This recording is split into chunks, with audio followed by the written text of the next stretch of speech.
Hello everyone, I am Firdaus Khanam from PCCP division Resonance centre Kota. तो आज हमने अपने फर्स्ट चैप्टर के अंदर जो पढ़ा था कि मैटर जो होता है वो क्या होता है, उसका क्लासिफिकेशन क्या था। अब जो हमारी बारी आती है दूसरे चैप्टर की, ठीक है। इस दूसरे चैप्टर में हम देखेंगे कि जो मैटर हमारे सराउंडिंग है वो प्योर है भी या फिर नहीं, ठीक है। इसलिए हमारे चैप्टर का नाम ही क्या है कि इस matter around us pure. That means हम कैसे पहचानेंगे कि जो मैटर हमारे चारों ओर प्रेजेंट है उसमें से क्या प्योर है और क्या इम्प्योर है। मीन्स हमने कहा कि मैटर तो है, लेकिन हम हर एक चीज को यूज करने से पहले उसकी प्योरिटी को देखते हैं, ठीक है। उसी तरह से हम इस चैप्टर के अंदर सीखेंगे कि मैटर को भी हम कैसे जो है आइडेंटिफाई कर सकते हैं कि वो प्योर है या नहीं है, और क्यों है तो क्यों है, और नहीं है तो क्यों नहीं है, ठीक है। अब हम मैटर की बात करते हैं। तो मैटर में हम इसका क्लासिफिकेशन आपको देखें तो मैटर के क्लासिफिकेशन के अंदर आपको बचपन से ही आप जानते हैं, आपने एलिमेंट, कंपाउंड्स, इन सब के नाम पढ़े हैं, ठीक है, सुने भी हैं, पढ़े भी हैं। और इसमें से कुछ मिक्सचर्स के बारे में आपने सीखा है। हमने हमेशा से छोटी क्लासों से ही प्योर सब्सटेंस, इम्प्योर सब्सटेंस के बारे में स्टडी करना स्टार्ट कर दिया था, ठीक। अब प्योर सब्सटेंस के अंदर हमने हमेशा ये कहा कि एलिमेंट जो होते हैं वो प्योर होता है, कंपाउंड जो होता है वो प्योर होता है, मिक्सचर जो होता है वो इम्प्योर होता है। तो ऐसा क्यों? क्योंकि एलिमेंट जो होता है वो प्योर सब्सटेंस के अंदर रखा गया है, ठीक है। जैसे कि iron, silver, oxygen, sulphur, carbon, ये सब क्या है, इनके सिंबल्स अगर हम लिखे तो कार्बन, नाइट्रोजन, ये सब जो होते हैं ये क्या होते हैं बच्चों, सिंगुलर फॉर्म है किसकी, ये सिंगुलर फॉर्म क्या होती है, एलिमेंट्स होते हैं। ये एलिमेंट किससे मिलकर के बने हुए होते हैं, एटम से मिलकर के बने हुए होते हैं, जिनको हम फर्दर जो है सिंपलेस्ट से सिंपलेस्ट फॉर्म के अंदर डिवाइड नहीं कर सकते, ठीक। और ना ही हम किसी भी फिजिकल या केमिकल मेथड के थ्रू इनको इनसे सेपरेट आउट कर सकते हैं। इसलिए जिस कंडीशन में ये प्रेजेंट है, एलिमेंटल फॉर्म में प्रेजेंट है, और वो पूरी तरह से क्या होती है, प्योर होती है, ठीक। सिमिलर टाइप्स के एटम्स मिलकर के जब एक नया मॉलिक्यूल बनाते हैं तो मॉलिक्यूल ऑफ एलिमेंट वो कहलाता है। जैसे कि ये हमारा एलिमेंट है, बट जब ये वापस से दूसरे नाइट्रोजन के साथ मिलेगा तो किसका फॉर्मेशन करेगा, N2 का। तो ये एलिमेंट के अंदर प्रेजेंट कौन है, एटम। और ये एक एटम दूसरे एटम से रिएक्शन कर रहा है और यहाँ पे फॉर्मेशन कर रहा है मॉलिक्यूल्स का। तो ये है हमारा एक मॉलिक्यूल जिसके अंदर दो एलिमेंट्स प्रेजेंट है, और ये मॉलिक्यूल किसका है, नाइट्रोजन का। तो ये मॉलिक्यूल ऑफ एलिमेंट बन गया, ठीक। अब ये नाइट्रोजन का जो मॉलिक्यूल है, हम इसको किसी भी फिजिकल मेथड क्या होता है बच्चों, छानना, उबालना, ठीक है, सेडिमेंटेशन करना, लॉडिंग प्रोसेस करना, ये सब कैसे मेथड्स होते हैं, फिजिकल। हम इसको किसी भी फिजिकल मेथड से सेपरेट आउट नहीं कर पाएंगे। केमिकल प्रोसेस की बात हम करें तो लाइट के इफेक्ट के थ्रू या फिर डिकम्पोजिशन करके किसी भी तरह से हम उनको सेपरेट आउट नहीं कर पाएंगे। तो हम ना तो उनको केमिकल प्रोसेस से सेपरेट आउट कर सकते हैं, ना ही फिजिकल प्रोसेस से सेपरेट आउट कर सकते हैं। तो ये जो है हमारा वो क्या होता है, एलिमेंटल फॉर्म्स के मॉलिक्यूल्स हैं, और ये किसके अंदर आते हैं, प्योर सब्सटेंस के अंदर। तो जो क्लासिफिकेशन है हमारा, उसके अंदर मैटर्स को हमने यानी कि दो पार्ट्स में डिवाइड कर दिया, प्योर सब्सटेंस एंड मिक्सचर्स के अंदर। तो प्योर वो होंगे जो सिमिलर टाइप्स के एटम से या एलिमेंट से मिलकर के बने हुए होंगे, एक फिक्स रेशियो के अंदर मिलकर के बने हुए होंगे, वो क्या होंगे, हमारे प्योर सब्सटेंसेस होंगे। लेकिन मिक्सचर्स क्या होते हैं, वो इम्प्योर्स होते हैं। नाम भी मिक्सचर्स है, मिक्सचर दैट मीन्स बहुत सारी चीज़ों का मिक्सचर, है ना, अलग अलग टाइप की चीज़ों का मिक्सचर, और उनकी क्वांटिटी एंड उनके जो मॉलिक्यूल्स हैं, उनके नंबर्स वगैरह कुछ भी फिक्स्ड नहीं होगा, ठीक। अपनी जो आइडेंटिटी को है वो बना कर रख सकते हैं या नहीं, ये भी हमको नहीं पता। लेकिन ये जो हमारे एलिमेंट्स होते हैं ये ऐसे के ऐसे ही है, इनमें कोई भी चेंजेस अभी नहीं आ रहे हैं। जब तक कि ये किसी भी केमिकल रिएक्शन के अंदर पार्टिसिपेट नहीं करेंगे, ये किसी भी तरह का कोई भी चेंजेस शो नहीं करेंगे, ठीक है। तो ये हमारी क्या हो गई, एलिमेंट्स हो गया। तो क्लासिफिकेशन हमने देखा, मैटर को हमने टू पार्ट्स में डिवाइड कर दिया है, प्योर सब्सटेंस एंड मिक्सचर्स के अंदर। अब हम चलते हैं आगे। प्योर सब्सटेंस जो है इसके अंदर हम देखेंगे कि प्योर सब्सटेंस की कैरेक्टरिस्टिक्स क्या होती है, कि जनरली कैसे होते हैं बच्चों, होमोजेनियस टाइप के होते हैं। मीन्स हम इनके अंदर एक दूसरे का पता नहीं लगा सकते कि कौन कहाँ पे प्रेजेंट है। एयर है, एयर के अंदर नाइट्रोजन प्रेजेंट है, लेकिन उस नाइट्रोजन को हम उसके मॉलिक्यूल्स को नहीं देख सकते कि कौन सा मॉलिक्यूल नाइट्रोजन का कहाँ प्रेजेंट है और कहाँ पे प्रेजेंट नहीं है, ठीक है। तो ये होमोजेनियस टाइप के ही होते हैं। A pure substance has a definite set of properties, these properties are different from the properties of other substance. बिल्कुल सही, दैट्स मीन जो प्योर सब्सटेंस होंगे उनके खुद के एक आइडेंटिकल प्रॉपर्टीज होंगी, और ये आइडेंटिकल प्रॉपर्टीज जो है वो किसी और सब्सटेंस के अंदर प्रेजेंट नहीं होगी। जैसे कि नाइट्रोजन जो है वो किस तरह से काम करती है, इनर्ट गैस की तरह वो काम करती है, जो ना तो किसी चीज को जलाने में हेल्प करती है, ना ही किसी चीज को बुझाने में हेल्प करती है, लेकिन ऑक्सीजन जो है वो कंबस्टिबल गैस होती है, वो किसी भी चीज को बर्निंग में हेल्प करेगी, ठीक है। और ऑक्सीजन की प्रॉपर्टी नाइट्रोजन से पूरी तरह से अलग है। ऑक्सीजन सिंपल एलिमेंट अगर हम बात करें तो उसका सिंबल हम O लिखते हैं, लेकिन अगर हमने ऑक्सीजन गैस की बात की है तो वो कौन होगा, O2। ये क्या है बच्चों, मॉलिक्यूल ऑफ एलिमेंट है, ठीक है, और ये ऑक्सीजन गैस है, ठीक है। तो ये हमारी कैरेक्टरिस्टिक्स होगी। तीसरी कैरेक्टरिस्टिक्स क्या कहती है कि the composition of a pure substance can not be altered by any physical means. That means ये जो कंपोजिशन है, मींस ऑक्सीजन जो है हमेशा, ऑक्सीजन गैस के मॉलिक्यूल में हमेशा 2 ही एटम प्रेजेंट होंगे और ये फिक्स्ड है, इसको हम बिल्कुल भी चेंज नहीं कर सकते, ठीक है। अगर चेंज हो गया दैट मींस ऑक्सीजन नहीं रहेगी, वो किस में कन्वर्ट हो जाएगी, एटॉमिक फॉर्म के अंदर, ठीक है। तो ऑक्सीजन गैस होने के लिए जरूरी है कि ऑक्सीजन के पास कितने एटम्स हो, 2 एटम्स प्रेजेंट हो, तभी वो ऑक्सीजन गैस कहलाएगी। तो यह एक चार्ट के थ्रू मैंने आपको समझाने की कोशिश यहाँ पे की हुई है कि जो मैटर है वो प्योर सब्सटेंस एंड मिक्सचर्स के अंदर डिवाइडेड होते हैं। अब हम प्योर सब्सटेंस की बात करें तो क्या होगा, only 1 type of particles are present, है ना। इसमें सिर्फ 1 टाइप्स ऑफ पार्टिकल्स इनकी प्रेजेंट होगी और कोई भी इम्प्योरिटीज यहाँ पे प्रेजेंट नहीं होगी, जैसे कि एलिमेंट्स और कंपाउंड्स 1 टाइप्स यानी कि सिमिलर। जैसे कि मैंने बात किया था यहाँ पर ऑक्सीजन की, तो ऑक्सीजन का जो मॉलिक्यूल ऑफ एलिमेंट होगा उसमें 2 सेम टाइप के एटम्स प्रेजेंट है, किसके, ऑक्सीजन के, ठीक। उसी तरह से नाइट्रोजन जो है इसके पास ये देखो 2 नाइट्रोजन प्रेजेंट है, इसकी 2 नाइट्रोजन एटम प्रेजेंट है। हाइड्रोजन गैस की अगर हम बात करें तो सिमिलर टाइप के 2 यहाँ पर एटम्स प्रेजेंट है, H+H। अब कंपाउंड्स की बात आप करें तो कंपाउंड्स में आप कहेंगे कि मैम यहाँ तो 2 डिफरेंट टाइप के एटम्स जो है प्रेजेंट होंगे, बट यहाँ पे कंडीशन क्या होगी, यहाँ पे डिफरेंट टाइप्स के एटम्स प्रेजेंट होंगे, जैसे कि वाटर है और ऑक्सीजन है, ये फॉर्मेशन करते हैं किसका, H2O का, और बनेगा कितना, हमेशा 2 मॉलिक्यूल ऑफ H2O, ठीक है। 2 मॉलिक्यूल ऑफ H2O यहाँ पर हमारा बन रहा है। तो देखो जब ये H2O बनता है तो ये फिक्स है कि हमेशा जो ये रिएक्शन होगी वो कैसे होगी कि 2 मॉलिक्यूल ऑफ हाइड्रोजन जब 1 मॉलिक्यूल ऑफ ऑक्सीजन के साथ रिएक्ट करेंगे तो 2 मॉलिक्यूल ऑफ वाटर का फॉर्मेशन होगा। और ये जो वाटर है, जो इसका फॉर्मूला है H2O, इसके अंदर इनका कंपोजिशन हमेशा फिक्स रहेगा बाय वॉल्यूम। कैसे, 2:1 का यहाँ पर रेशियो हमको इस कंपाउंड के अंदर देखने को मिलेगा। दैट मीन्स 2 मॉलिक्यूल आपको यहाँ पे दिख रहे हैं हाइड्रोजन का और 1 मॉलिक्यूल है ऑक्सीजन का, जैसे कि हमने रिएक्टेंट में जब केमिकल रिएक्शन स्टार्ट हुई थी तब कहा था 2 मॉलिक्यूल हाइड्रोजन के और 1 मॉलिक्यूल ऑक्सीजन का। वही चीज हमको कहाँ देखने को मिल रही है, प्रोडक्ट्स के अंदर। तो दैट मीन्स जो कंपाउंड्स है वो कंपाउंड के अंदर सिमिलर टाइप के एलिमेंट आपको देखने को ना मिलेंगे, लेकिन 2 एलिमेंट्स के बीच होने वाली जो रिएक्शंस होगी उससे जो प्रोडक्ट हमको बने मिलेगा वो क्या होगा, एक फिक्स रेशियो में मिलेगा। उनका बाय वॉल्यूम और बाय मास जो रेशियो वो हमेशा फिक्स रहेगा।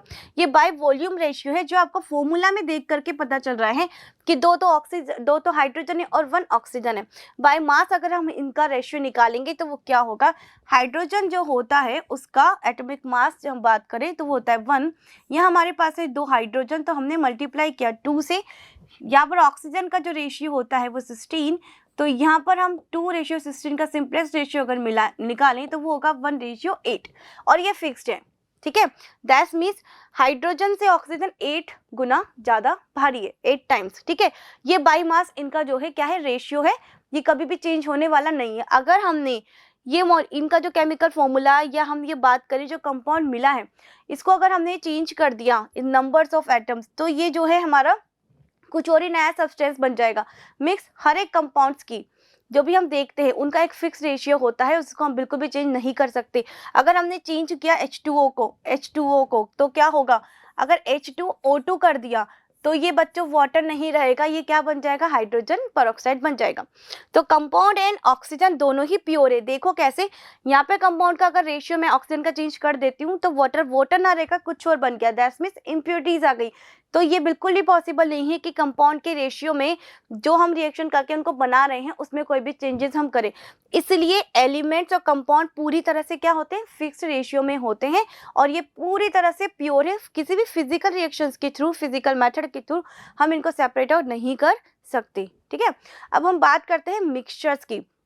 मिक्सचर्स की बात हम करें तो मिक्सचर्स के अंदर भी जो चीज़ें होती हैं वो कंपाउंड्स ऑफ एलिमेंट्स ही होते हैं, लेकिन ये कंपाउंड और एलिमेंट्स के बीच में किसी भी तरह की कोई केमिकल रिएक्शन नहीं होती है और इनके रिएक्शन के थ्रू एक कोई नया सब्सटेंस नहीं बना हुआ होता है।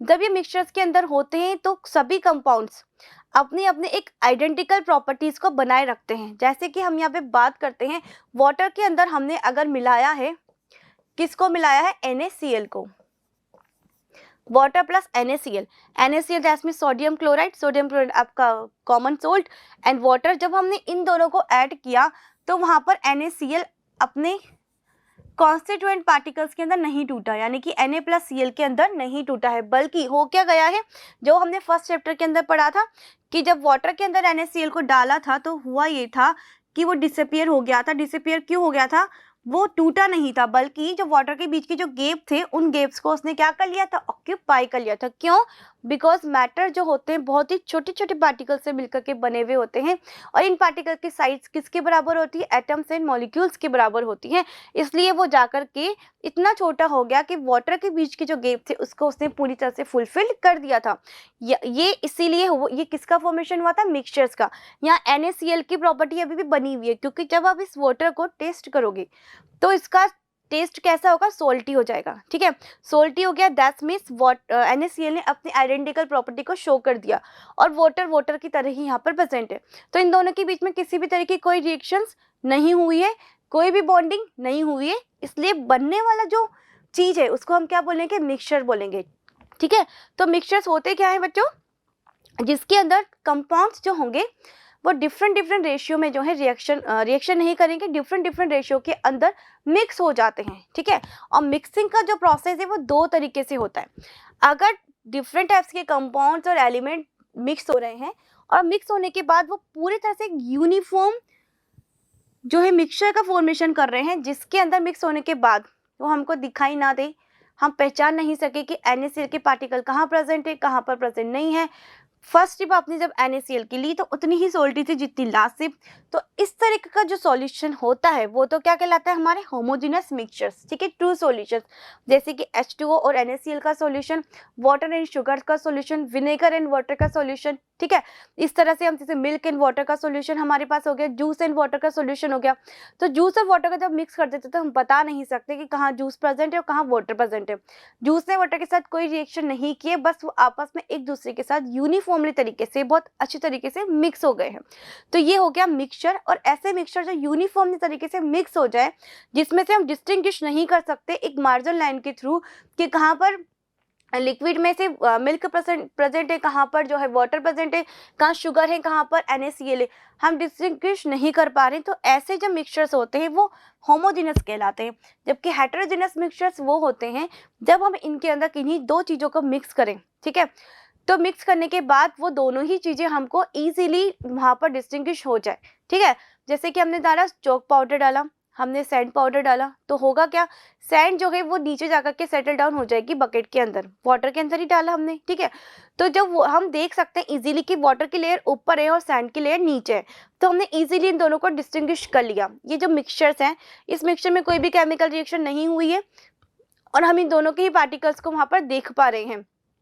तो ऐसा जो मिक्सचर होता है वो क्या कहलाता है, हेटेरोजेनस मिक्सचर कहलाता है। राइट, चलो हम अब आगे बढ़ते हैं। एलिमेंट्स के बारे में हम जानते हैं कि एलिमेंट्स आखिर होते क्या हैं। ठीक है, एलिमेंट्स कितने टाइप्स के होते हैं, कैसे हम कितने आपने स्टडी जो की है एलिमेंट्स की वो आपको यहाँ पे मैं मेमोराइज करा देती हूँ कि एलिमेंट्स आपने कौन कौन से अभी तक पढ़ चुके हैं आप। ठीक है, एलिमेंट की अगर यहाँ पर हम डेफिनेशन की बात करें तो डेफिनेशन क्या होती है कि प्योर सब्सटेंस होता है which can not be subdivided into two or more simple substances by any physical or chemical means is called an element. Right, जैसे कि एग्जांपल के तौर पे आपको यहाँ पर गिवन है hydrogen, oxygen, nitrogen, copper, zinc. इसमें से आप बहुत से गैसेस के नाम पढ़ पा रहे हैं, कुछ मेटल्स के नाम पढ़ पा रहे हैं। दैट मीन्स आपने यहाँ पर जो देखा कि जो एलिमेंट्स यानी कि कुछ मेटल्स भी होती हैं, कुछ गैसेस भी होती है।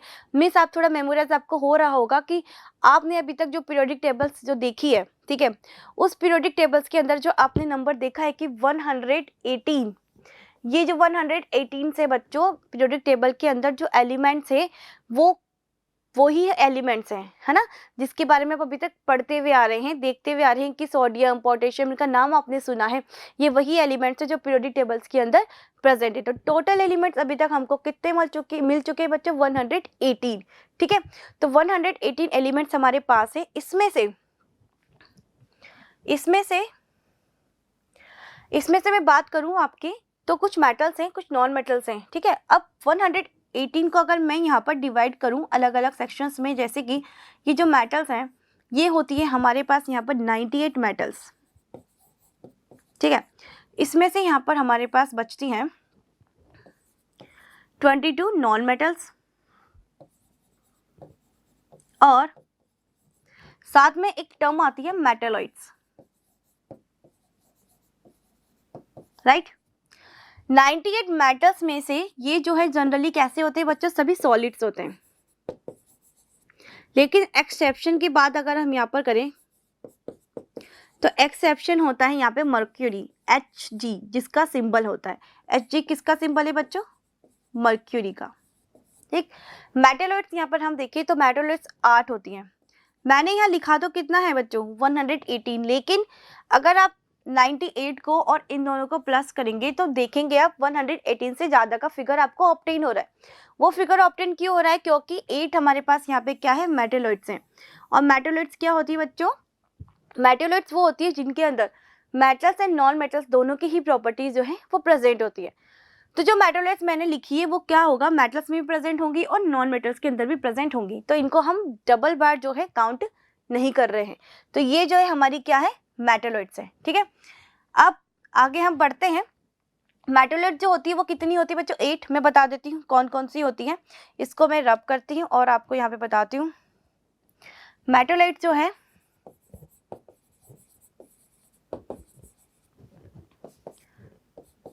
बाबा सिंह जी असली साबुन,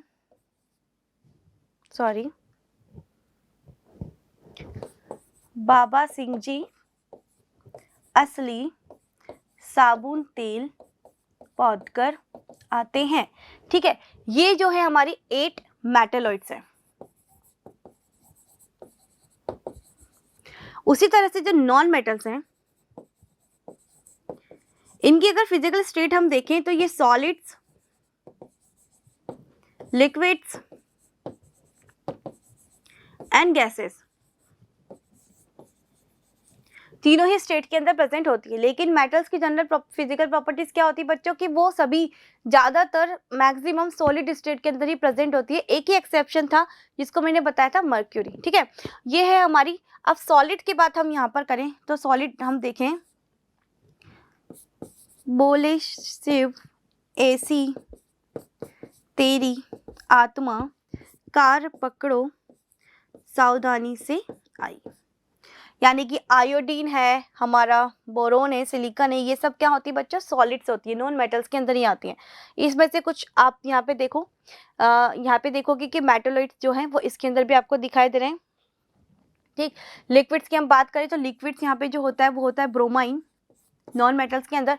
एंड गैसेस की बात करें तो गैसेस जो है यहाँ पर कितनी है? 11 है। इसमें से 6 तो आपके इनर्ट गैसेस हैं, है ना, है नी अगर करके 0 रन, ये आपकी होती है कौन?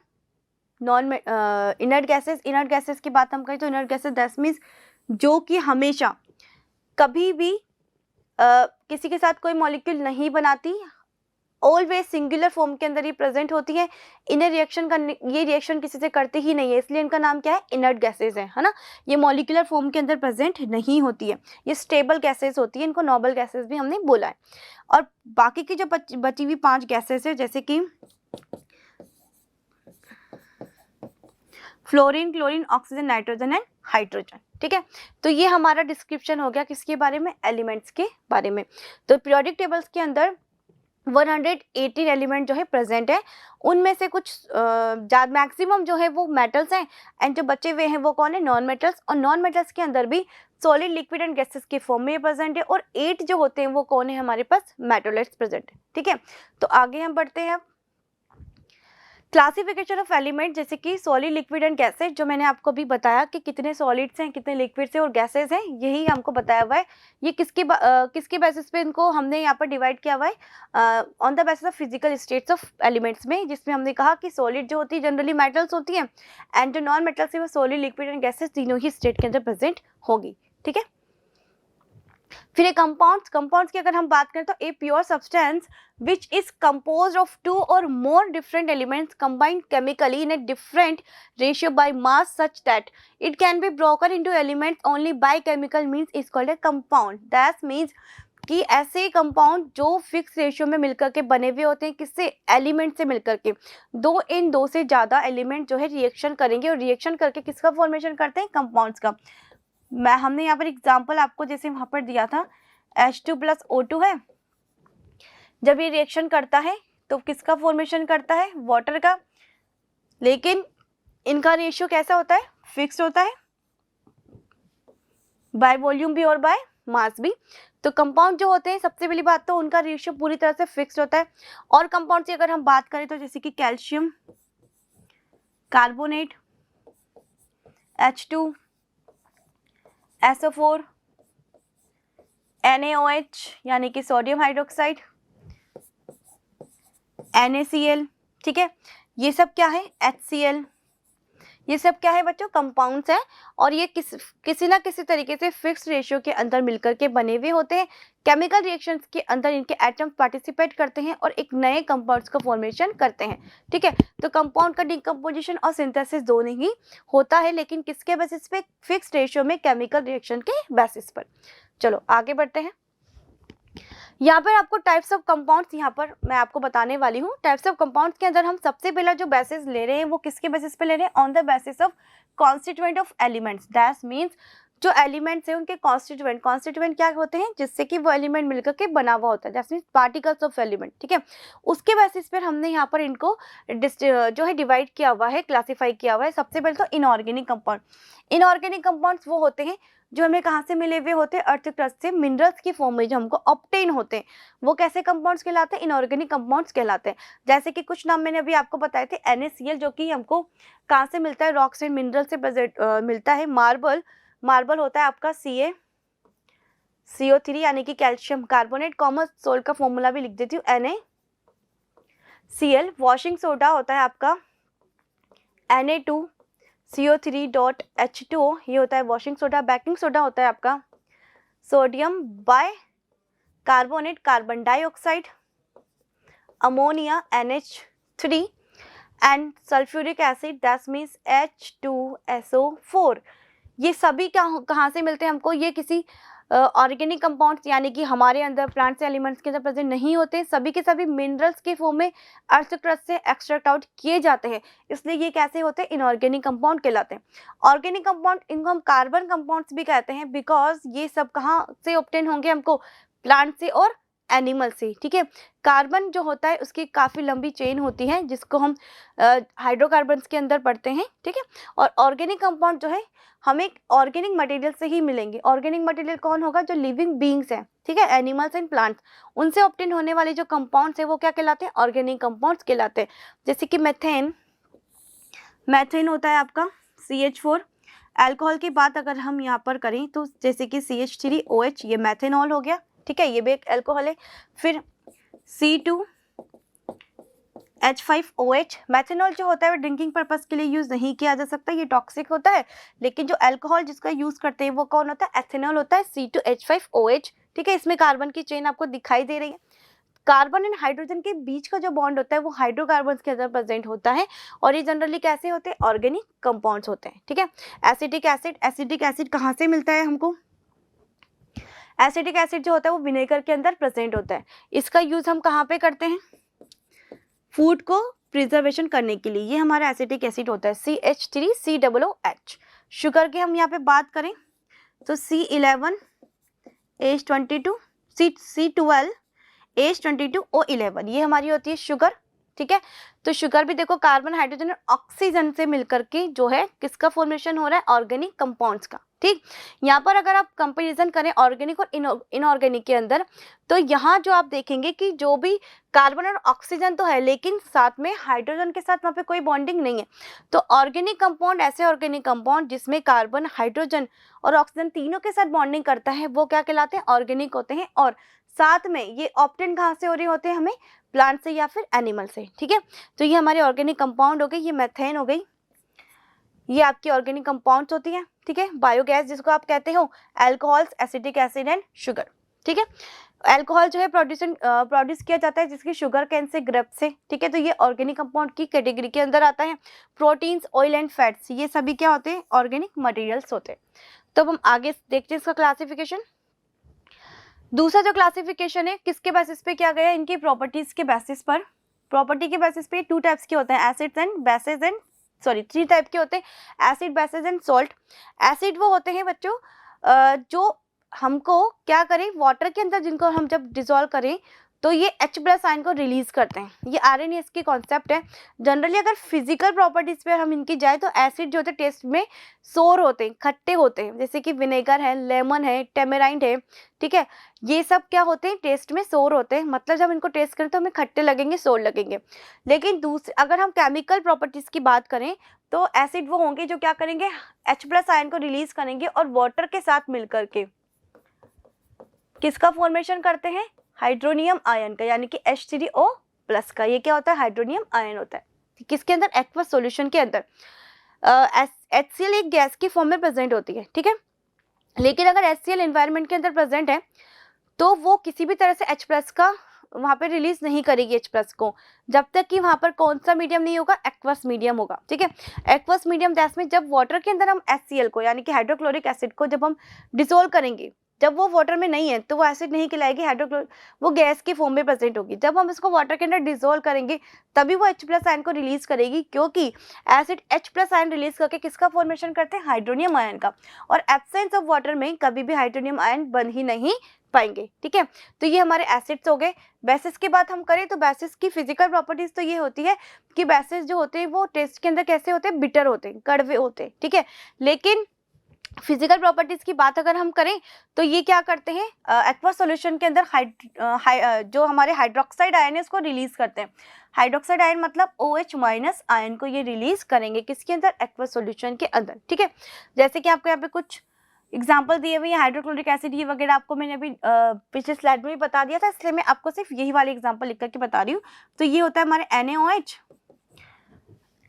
Sorry, potassium hydroxide, that means KOH। ठीक है, उसके बाद सोल्ट कैसे बनते हैं? सोल्ट का फॉर्मेशन जब जो हमारा जो एसिड है और बेस है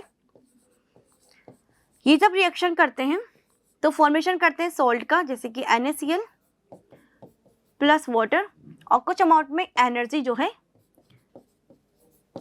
रिलीज होती है। ये रिएक्शन कहलाते हैं न्यूट्रलाइजेशन रिएक्शन।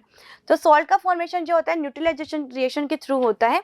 ये किसी भी तरह से, इनकी जो pH होती है वो कैसी होती है? 7 होती है, और ये किसी भी तरह से अपने आप को एसिड और बेस दोनों की तरह बिहेव करके नहीं दिखाएंगे, क्योंकि ये न्यूट्रल होते हैं। ठीक है, कब बनेंगे? जब एसिड और बेस जो है रिएक्शन करके रिएक्शन करेंगे तो किस में कन्वर्ट हो जाएंगे? सोल्ट के अंदर कन्वर्ट हो जाते हैं। ठीक है, तो ये हमारा हो गया प्रॉपर्टी के बेसिस पे क्लासिफिकेशन। अब हम देखते हैं मिक्सचर्स के बारे में। तो मिक्सचर्स के बारे में आपको मैंने जनरली जैसे स्टार्टिंग के अंदर बताया था कि मिक्सचर वो होते हैं जो डिफरेंट टाइप्स के कंपाउंड्स के मिक्सचर से बनेंगे, लेकिन इनका कंपोजिशन जो है फिक्स नहीं होगा, किसी भी रेशियो में ये आपस में मिलकर के जो है मिक्सचर का फॉर्मेशन कर लेंगे। ठीक है, जैसे कि डेफिनेशन में आपको यहाँ पे बताया हुआ है, व्हेन 2 और मोर सब्सटेंसेस, वो कौन हो सकते हैं? एलिमेंट्स भी हो सकते हैं, कंपाउंड भी हो सकते हैं, और बोथ दोनों ही हो सकते हैं, are mix together in any proportion in any proportion such that they do not undergo any chemical change। मतलब उनमें कोई केमिकल चेंज नहीं हो रहा है। जैसे कि वाटर था, शुगर थी, हमने इसमें डाला तो शुगर कुछ नई चीज में कन्वर्ट नहीं हो गई। शुगर की प्रॉपर्टी हम यहाँ पे पहचान पा रहे हैं कैसे? उसके टेस्ट के थ्रू। शुगर ही है, उसके पार्टिकल्स को हम फिर से गेन कर सकते हैं। कैसे गेन कर सकते हैं? जब हम इनका इवेपोरेशन करवाएंगे, देन फिर क्रिस्टलाइजेशन कराएंगे तो शुगर क्रिस्टल हमको मिल जाएंगे और वाटर इवेपोरेट हो जाएगा। तो मिक्सचर्स के अंदर जो कंपोनेंट्स प्रेजेंट होते हैं उन्हें हम किसी ना किसी तरीके से फिर से ऑब्टेन कर सकते हैं। तो यही हमारे चैप्टर का कहना है कि जो मिक्सचर्स हम यूज़ कर रहे हैं कि वो प्योर फॉर्म के अंदर प्रेजेंट है या नहीं। प्योर होगा तो हमें उनको सेपरेट करने की ज़रूरत ही नहीं है, सेपरेट नहीं करना तो फिर से वो ऑब्टेन हमको करना ही नहीं पड़ेगा। लेकिन मिक्सचर्स जो हमारा पूरा चैप्टर्स है वो यहाँ पर हमें क्या सिखा रहा है कि जो मिक्सचर्स है वो किस तरह से प्रेजेंट है सॉरी, जो मिक्सचर्स है वो कैसे हैं, इम्प्योर है। और इन इम्प्योर मिक्सचर्स को हमको क्या करना पड़ेगा, सेपरेट करना पड़ेगा। तो सेपरेशन हम कैसे करेंगे, जो फिजिकल मेथड होता है हमारा उसके थ्रू हम क्या कर सकते हैं, मिक्सचर्स को वापस से ऑब्टेन कर सकते हैं। जैसे कि यहाँ पे हमारे पास वाटर है और NaCl है, ठीक है। NaCl और वाटर का अगर हमने इवेपोरेशन करवा दिया तो वाटर तो इवेपोरेट हो जाएगा, हमें मिल क्या जाएगा, NaCl। एंड NaCl जो है वो हमको ऑब्टेन हो जाएगा। तो इस तरह जैसे आपने सी और सी वाटर देखा है, लेक्स देखी है जो खारे पानी की होती हैं, सेलाइन वाटर जो होता है उससे हम इवेपोरेशन के थ्रू ही जो है सॉल्ट को वहाँ से सेपरेट आउट करते हैं, वो मिक्सचर्स होता है, ठीक है। तो जितना भी ओशियंस वाला पानी है वो क्या होता है, मिक्सचर्स के फॉर्म में वहाँ पे प्रेजेंट है। तो अब हमारे चैप्टर के मेन मोटिव पर हम आ चुके हैं। हमने ये जान लिया कि जो सेपरेशन है वो हम सिर्फ किसका कर सकते हैं, मिक्सचर्स का। प्योर सब्सटेंसेज जो हमारे पास प्रेजेंट है, एलिमेंट्स और कंपाउंड्स, उनको आपको सेपरेट करने की एक दूसरे से बिल्कुल भी ज़रूरत नहीं है। क्यों, क्योंकि वो ऑलरेडी प्योर फॉर्म के अंदर प्रेजेंट है। अब हमारे जो मिक्सचर्स है उसको आपको बहुत ध्यान से पढ़ना है, क्योंकि ये चैप्टर आपको यही बता रहा है कि इम्प्योर कंडीशन के अंदर जो मैटर्स हैं वो कौन से मैटर्स हैं, मिक्सचर्स। और ये मिक्सचर्स दो टाइप के हैं, होमोजेनस और हेटेरोजेनस। होमोजेनस देखने में आपको लगेगा प्योर है लेकिन प्योर नहीं है। क्यों प्योर नहीं है, क्योंकि वो दो डिफरेंट टाइप्स के कंपाउंड्स के मिलने से बना है। और जो दोनों डिफरेंट टाइप्स के जो कंपाउंड है उनमें कोई भी फिजिकल रिएक्शन नहीं हुई है और उन्होंने अपनी अपनी आइडेंटिकल प्रॉपर्टीज़ को बनाया हुआ है। दैट्स मीन्स हमें क्या करना होगा, फिर से उन दोनों को जो है अलग करके सेपरेट करके ऑब्टेन करना होगा। जैसे कि NaCl मिल गया है वाटर के अंदर, तो हम दोनों को ही फिर से गैन कर सकते हैं। इसको हम सेपरेशन के बहुत सारे मेथड्स हैं जिसको हम आगे सीखने वाले हैं। सबसे पहले एक बार फिर से मिक्सचर्स के बारे में आपको देख लेना है कि मिक्सचर जो है वो टू टाइप्स के थे, होमोजेनस एंड हेटेरोजेनस, जो कि आपको यहाँ पर एग्जांपल्स के थ्रू यहाँ पर मैंने बताया हुआ है। चलो अब हम आगे बढ़ते हैं। आगे बढ़ते तो एक बार हम नज़र डाल लेते हैं कि कंपाउंड और मिक्सचर्स के अंदर क्या क्या प्रॉपर्टीज थी जिसमें हम उनको अलग अलग एक दूसरे से करेंगे। सबसे पहले बात आती है नेचर की। तो जो कंपाउंड्स होते हैं ये कैसे होते हैं, केमिकली बॉन्डेड होते हैं। कैसे, जैसे कि हाइड्रोजन है, ये दो हाइड्रोजन के एटम से मिलने से बनेगा और ये केमिकल प्रोसेस होता है जिसमें रिएक्टेंट्स एंड प्रोडक्ट जो होता है वो एक दूसरे से एंटायरली डिफरेंट होते हैं। पहले हाइड्रोजन एक एलिमेंट था जिसकी प्रॉपर्टीज बिल्कुल अलग थी, एंड अब ये हाइड्रोजन गैस है जो कैसी होती है, हाईली कंबस्टिबल है। तो जो कंपाउंड्स होते हैं केमिकल रिएक्शंस के थ्रू बने हुए होते हैं, और जब ये केमिकल रिएक्शन कंप्लीट होती है तो एक केमिकल कंपाउंड या एलिमेंट या मॉलिक्यूल हमको मिलता है जिसकी प्रॉपर्टीज रिएक्टेंट से बिल्कुल ही अलग होती है और पूरी तरह से स्टेबल होता है। और ये जनरली कैसे होते हैं, इरिवर्सिबल इन नेचर के ये होंगे, ठीक है। नेचर की बात करें मिक्सचर्स की, तो जो मिक्सचर्स है 2 एंड मोर एलिमेंट्स और कंपाउंड से मिक्स होकर के बनेगा इस तरह से कि इनमें कोई केमिकल रिएक्शन ना हो, ठीक है। जैसे बहुत सारे एग्जांपल अभी हमने देखे थे, शुगर का, वाटर का, सॉल्ट का, वाटर का, और भी अल्कोहल्स एंड वाटर की हम बात करें, जूस एंड वाटर, तो इनमें कोई केमिकल रिएक्शन नहीं हो रही है, ठीक। तो सिंपली फर्स्ट हमको ये बताया गया है कि जो कंपाउंड है वो केमिकली बॉन्डेड होते हैं, इनका नेचर ये केमिकली कंपाउंड्स है, एंड जो इनका नेचर है वो केमिकली बॉन्डेड वाला नहीं होता। फिर स्ट्रक्चर की बात करें हम, तो कंपाउंड का एक डेफिनेट स्ट्रक्चर होता है, जैसे कि जिसको हम हाइब्रिडाइजेशन के थ्रू समझते हैं। जब आप जाएंगे हायर क्लासेस के अंदर तो आप देखेंगे कि इनका जो हाइब्रिडाइजेशन होता है उसमें इनका स्ट्रक्चर जो है वहाँ पे समझाया हुआ होता है कि किस तरह के स्ट्रक्चर में प्रेजेंट होंगे। साथ ही आपको यहाँ पे बताएंगे क्रिस्टल्स की फॉर्म, इनके जो क्रिस्टल्स होते हैं, जैसे कि NaCl का जो क्रिस्टल्स है ये सब क्रिस्टल्स की फॉर्म में प्रेजेंट होती है, जो कि फिक्स्ड एजेस होता है, फिक्स शेप होती है, फिक्स साइजेस इनकी होती है, ठीक है। तो एक फिक्स्ड स्ट्रक्चर ये शो करेंगे, जबकि जो मिक्सचर्स है उसके अंदर कोई भी किसी भी तरह का कोई फिक्स स्ट्रक्चर प्रेजेंट नहीं होगा। कंपोजिशन की अगर हम बात करें तो in case of compound the constituent are present in a fixed ratio by weight. जैसे मैंने बताया था बाय मास रेशियो जो था वाटर का वो कितना था, 1:8 था, एंड बाय वॉल्यूम रेशियो जो था वो कितना था, 2:1 था। लेकिन जो हमारा मिक्सचर है उसमें किसी भी तरह का कोई भी यहाँ पर फिक्स रेशियो प्रेजेंट नहीं होता। ऐसा कोई रूल नहीं है कि हमको हमेशा 1 गिलास वाटर के अंदर 2 स्पून शुगर को ऐड करना है। दैट मीन्स कोई फिक्स रेशियो यहाँ पे प्रेजेंट नहीं होता है, ठीक है। प्रॉपर्टीज की अगर हम बात करें कंपाउंड्स की, the properties of a compound are entirely different from the properties of the constituent. Constituent that means जिनसे कि वो मिलकर के बना है। मीन्स अगर हम वाटर की बात करें तो वाटर के कॉन्स्टिट्यूएंट पार्टिकल्स होंगे हाइड्रोजन एंड ऑक्सीजन, ठीक, जिनसे कि मिलके बना हुआ है। लेकिन अगर हम देखें हाइड्रोजन की प्रॉपर्टी देखें हम, तो ये हाईली कंबस्टिबल होती है और फायर के कांटेक्ट में आने पर पॉप साउंड के साथ जलना स्टार्ट कर देती है। जबकि जो ऑक्सीजन है ये खुद कंबस्टिबल, ये किसी चीज को कंबस्ट करने में यानी कि कंबशन में हेल्प करती है, बर्निंग प्रोसेस में हेल्प करेगी। ऑक्सीजन नहीं होगी तो बर्निंग प्रोसेस बिल्कुल भी पॉसिबल नहीं होगा, ठीक है।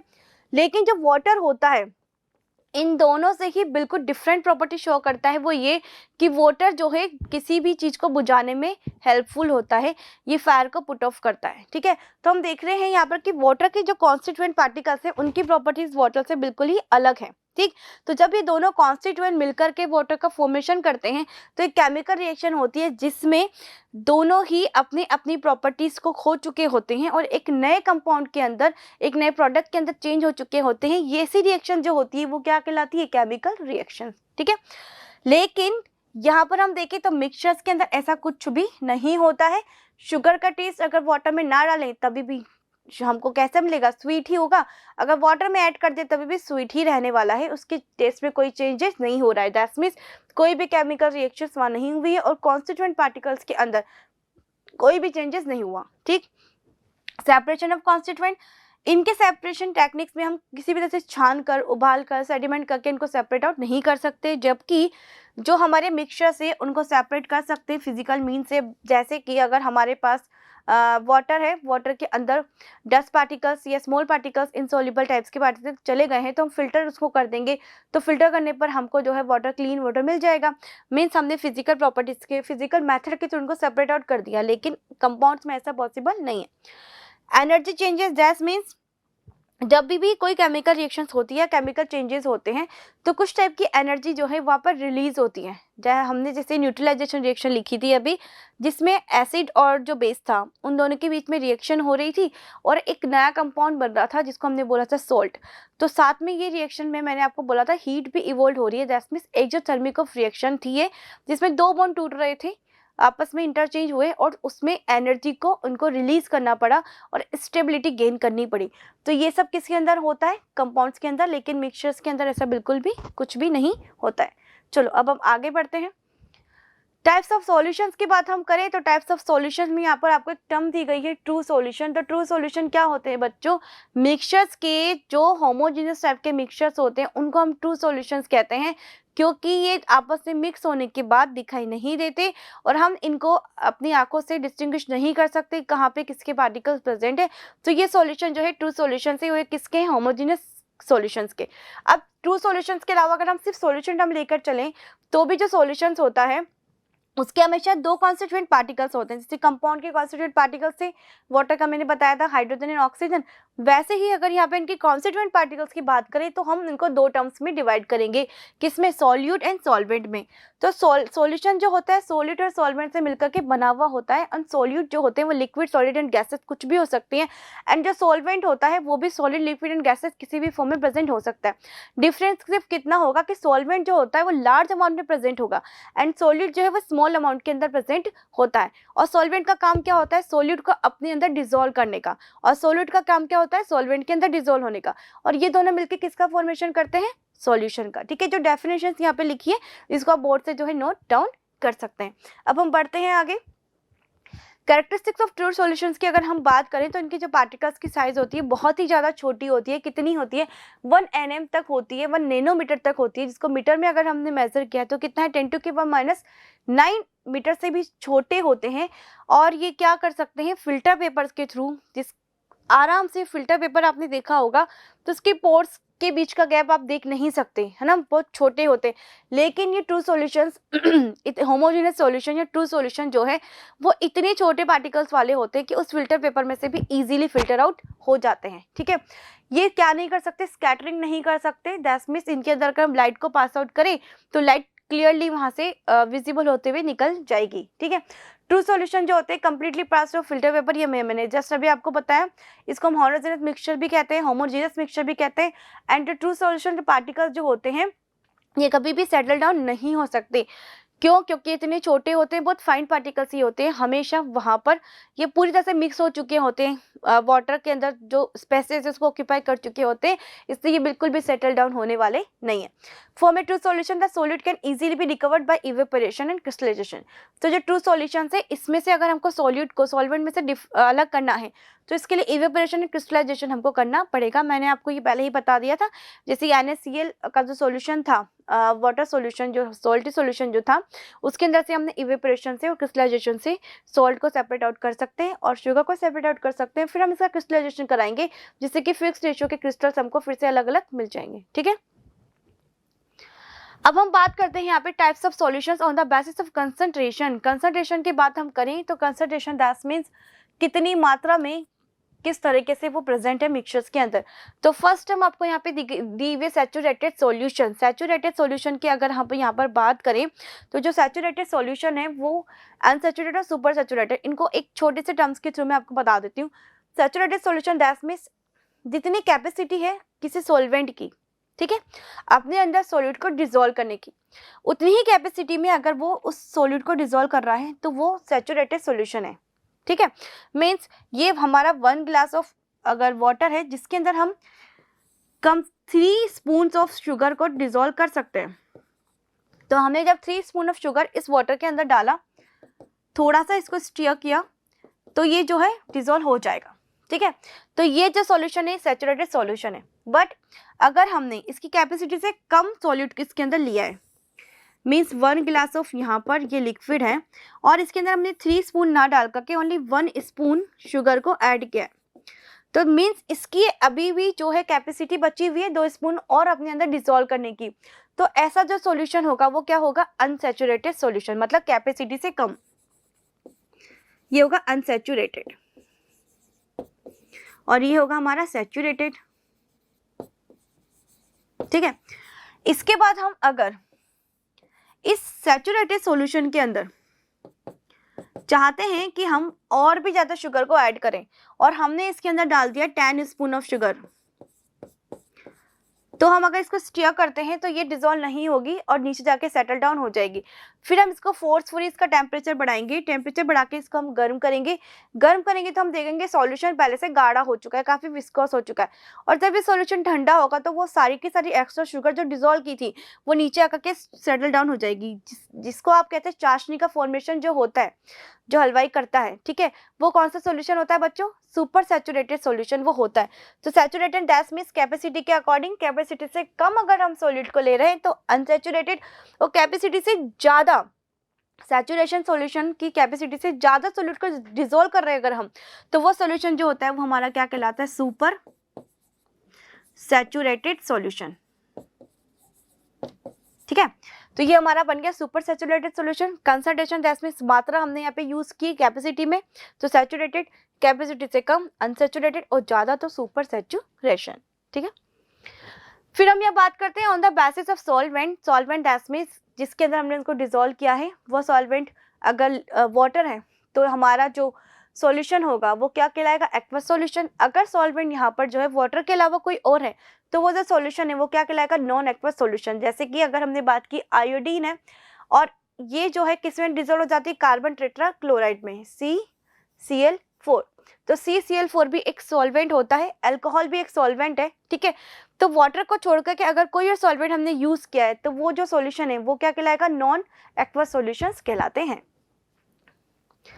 चलो, on the basis of physical state of solute and solvent. Very good, जैसे कि हमने बात किया था कि सॉल्यूट और सॉल्वेंट दोनों पार्ट होते हैं किसके? सॉल्यूशंस के। अगर इस सॉल्यूशंस के अंदर जो हमने ये दोनों लिए हैं इनकी फिजिकल स्टेट क्या है उसके बेसिस पे हम इनको डिस्टिंग्विश करेंगे। जैसे कि सॉलिड सॉलिड सॉल्यूशन है तो यहाँ पर दैट मींस हमारा जो सॉल्यूट है वो भी सॉलिड है, सॉल्वेंट है वो भी सॉलिड है। तो इस टाइप का मिक्सचर्स आपको कहाँ देखने को मिलता है? एलॉय में। एलॉय दैट मींस दो से ज़्यादा जो मेटल्स होती हैं एक फिक्स अमाउंट में जो मेटल्स होती है उनको अगर हम मिक्स कर दें तो एलॉय का फॉर्मेशन होता है। जैसे कि यहाँ पे आपको दिया गया है ब्रास, इस ब्रास के अंदर ये किसकी अलॉय होती है बच्चों? कॉपर की, जिसमें कॉपर 70% है और 30% आपका यहाँ पर जिंक है, ठीक है। इसके बाद आपके बेल मेटल भी क्या होती है? एक अलॉय होती है। इस अलॉय के अंदर ये भी कॉपर की अलॉय है, जिसमें कॉपर के अंदर 80% कॉपर के अंदर 20% किसको मिला दिया जाता है? टिन को। तो सॉल्यूट भी कौन है? सॉलिड। एंड सॉल्वेंट भी कौन है? सॉलिड। जो ज्यादा मात्रा में होगा वो सॉल्वेंट होगा, जो कम मात्रा में वो सॉल्यूट होगा। तो यहाँ पर हमारा सॉल्वेंट कौन है? कॉपर। ऊपर में भी हमारा ब्रास मेटल के अंदर भी सॉल्वेंट कौन है? कॉपर है। तो इसके अंदर हमने अलग अलग मेटल्स को मिलाकर के अलॉय का फॉर्मेशन किया। Solid liquid solution, that means ऐसा सॉल्यूशन जिसके अंदर जो सॉल्वेंट है वो लिक्विड है और जो सॉल्यूट है वो सॉलिड है, ठीक है। तो बात करते हैं हम यहाँ पे जैसे कि टिंचर आयोडीन। टिंचर आयोडीन का बात की गई तो आयोडीन आपने देखा था कि ये सॉलिड होता है, मैंने भी आपको नॉन मेटल्स के अंदर लिखवाया था। तो जो सॉलिड होता है ये एथाइल अल्कोहल C2H5OH, इसके अंदर हमने इसको जब डिसॉल्व किया तो किसका फॉर्मेशन होता है? टिंचर आयोडीन का। और टिंचर आयोडीन कहाँ पर यूज होता है? ये हॉस्पिटल्स में जब हमको चोट लग जाती है तो हमारी वुंड्स को साफ करने के लिए किसका यूज किया जाता है? टिंचर आयोडीन का यूज किया जाता है। फिर हम आते हैं और आगे बढ़ते हैं। Liquid solution, that means solute और सॉल्वेंट दोनों ही किस तरह से प्रेजेंट है? कौन सी फिजिकल स्टेट में? लिक्विड स्टेट के अंदर प्रेजेंट है। तो जैसे विनेगर दिया हुआ है, एसिटिक एसिड दिया हुआ है किसके अंदर? वाटर के अंदर। विनेगर एसिड जो है वाटर के अंदर डिसॉल्व हो जाता है। एसिटिक एसिड विनेगर के अंदर वाटर के अंदर डिसॉल्व हो जाता है। लेमन जूस वो भी एक एसिड है, ठीक है, वो भी किसके अंदर डिसॉल्व हो जाएगा? वाटर के अंदर। तो दोनों ही यहाँ पर जो है किस कंडीशन में है? किस फिजिकल स्टेट में? लिक्विड। तो ये सॉल्यूशन क्या कहलाएगा? हमारा लिक्विड सॉल्यूशन। फिर आता है गैस लिक्विड सॉल्यूशन। ये आपका होता है जितनी भी सॉफ्ट ड्रिंक्स आप पीते हैं, कोको कोला हो गया या कुछ भी, उसके अंदर आप देखते हैं जब फिजीनेस जो आपको दिखाई देता है और आप जैसे ओपन करते हैं तो वो प्रेशर के साथ बाहर निकल के गिर पड़ता है। क्यों? क्योंकि उसके अंदर CO2 गैस का मिक्स किया हुआ होता है। तो ये जो मिक्सचर है वो कौन सा होता है? गैस लिक्विड सॉल्यूशन टाइप का होता है। फिर है गैस के सॉल्यूशन। इसका सिंपलेस्ट सबसे बेस्ट एग्जांपल कौन सा होता है? एयर, जिसके अंदर सॉल्वेंट कौन होगा? नाइट्रोजन, जो कितने परसेंट में है? 78% में है। और इसके अंदर ऑक्सीजन और सभी अदर गैसेज जो है वो मिक्स हो जाती है। और ये किस टाइप का मिक्सचर्स होता है बच्चों? होमोजेनस टाइप का मिक्सचर्स होता है, क्योंकि हम एयर को देखकर नहीं बता सकते कि ऑक्सीजन कहाँ है, नाइट्रोजन कहाँ है, CO2 कहाँ है, ठीक है। तो ये होमोजेनस टाइप का ट्रू सोल्यूशन ये होता है, ठीक है। तो ये हमारा हो गया इनकी फिजिकल स्टेट के बेसिस पे इनका कंपैरिजन, इनका क्लासिफिकेशन। अब हम देखते हैं concentration of A solution. Concentration of A solution ये हमें बताता है कि जो सॉल्यूशन हमारे पास प्रेजेंट है उसके अंदर सॉल्यूट की कितनी अमाउंट हमें ऑब्टेन हो रही है। ये कंसंट्रेशन आप इस कंसंट्रेशन के मेजर के बेसिस पर ही बहुत सारी दवाइयाँ, मेडिसिन वगैरह इन सब का फॉर्मेशन किया जाता है। हर एक चीज़ जो होती है बेस्ड होती है उनके कंसंट्रेशन के ऊपर कि कितनी कंसंट्रेशन में कितनी मात्रा में हमको उसको मिलाना है और कितनी हमने ऑब्टेन की है। इसके लिए हम दो तरीके की फॉर्मूलेस का यूज़ करते हैं, volume by volume, that means solute, solution and solvent. सभी की फिजिकल स्टेट हम बात करें तो mls में है, यानी कि वो सभी लिक्विड्स हैं। तो हम किस तरह से उसका वहाँ पे परसेंटेज निकालेंगे? वॉल्यूम बाय वॉल्यूम परसेंटेज हम निकालेंगे, ठीक है। वॉल्यूम ऑफ सॉल्यूट लेंगे हम, वॉल्यूम ऑफ सॉल्यूशन किससे मिलकर के बनेगी? सॉल्यूट और सॉल्वेंट से मिलकर बनेगी। तो हम इसकी परसेंटेज यहाँ पर फाइंड आउट करेंगे। फिर है हमारे पास mass by volume, that means यहाँ पर जो मास ऑफ सॉल्यूट है वो ग्राम्स में होगा और जब वॉल्यूम होगा दैट मीन्स ये सॉलिड है और सॉल्यूशन हमारा कैसा है? लिक्विड है। तो ऐसी कंडीशन में हम इसका जो सॉल्यूशन की परसेंटेज है वो कैसे निकालने के? मास बाय वॉल्यूम के थ्रू। मैंने आपके लिए यहाँ पर एक क्वेश्चन जो है लिया हुआ है जिसके थ्रू मैं आपको समझाऊंगी कैसे हमने इसकी परसेंटेज को मेजर आउट किया। यहाँ हमें दिया गया है कि 150 ml ऑफ वाटर है, ठीक है। इसके अंदर जो है solution contain 50 ml of alcohol, जो किसके अंदर फिक्स है? किसके अंदर मिक्स है? 150 ml ऑफ वाटर के अंदर। तो ये जो हमारे पास दो चीजें यहाँ पर हमको दिखाई दे रही है, एक तो सॉल्यूट कितना है? 50 ml और दूसरा है 150 ml ऑफ वाटर। वाटर क्या है बच्चे? सॉल्वेंट है। कितना है? 150 ml, ठीक है। यहाँ हमारा जो फॉर्मूला है वो क्या है? Concentration of solution, volume by volume हम यहाँ पे ले रहे हैं। तो यहाँ हम लिखेंगे वॉल्यूम ऑफ सॉल्यूट, वो कितनी है? 50 ml। वॉल्यूम ऑफ सॉल्यूशन, यहाँ पे वॉल्यूम ऑफ सॉल्यूशन का कहीं पर भी क्वेश्चन के अंदर हमको कुछ भी दिखाई नहीं दे रहा है। तो वॉल्यूम ऑफ सॉल्यूशन हम कैसे लिखेंगे? सॉल्यूट प्लस सॉल्वेंट को प्लस करके, यानी कि सॉल्यूशन होता क्या है? सॉल्यूट और प्लस सॉल्वेंट का ही पार्ट होता है। तो सोल्यूट और सॉल्वेंट को जब हम प्लस करेंगे, ऐड करेंगे, तो क्या मिल जाएगा हमको? सॉल्यूशन। तो वॉल्यूम ऑफ सॉल्यूशन हमको यहाँ पे कितनी मिल जाएगी? 200 ml। ये रही 200 ml हमको यहाँ पर इसकी वॉल्यूम मिल गई। अब हमें इसके परसेंटेज निकालना इजी हो जाएगा। कंसंट्रेशन ऑफ सॉल्यूशन अगर हम यहाँ पर निकालेंगे तो क्या होगा? देखो ये हमको दिया गया है यहाँ पर, तो हम लिखेंगे यहाँ वॉल्यूम ऑफ सॉल्यूट यानी कि 50 and volume of solution that means 200। इसको मल्टीप्लाई करेंगे 100 से, तो यहाँ पर हमको निकल के आएगा कितना? 25%। क्या है ये? किसकी कंसंट्रेशन है बच्चे? सोल्यूट की। ठीक, तो इस तरह से हमको जो है कंसंट्रेशन फाइंड आउट करनी होगी। अब हम बात करते हैं सस्पेंशंस की। ट्रू सॉल्यूशंस हो गया। मिक्सचर्स जो है, ये मिक्सचर्स आपको पता है यहाँ पर कि इनके पार्टिकल्स की साइज के बेसिस पे हमने यहाँ पर इनको ट्रू सॉल्यूशन, सस्पेंशन और कॉलोइडल में डिवाइड करा है। ठीक है, मिक्सचर्स होमोजेनस और हेटेरोजेनस दोनों ही टाइप के थे।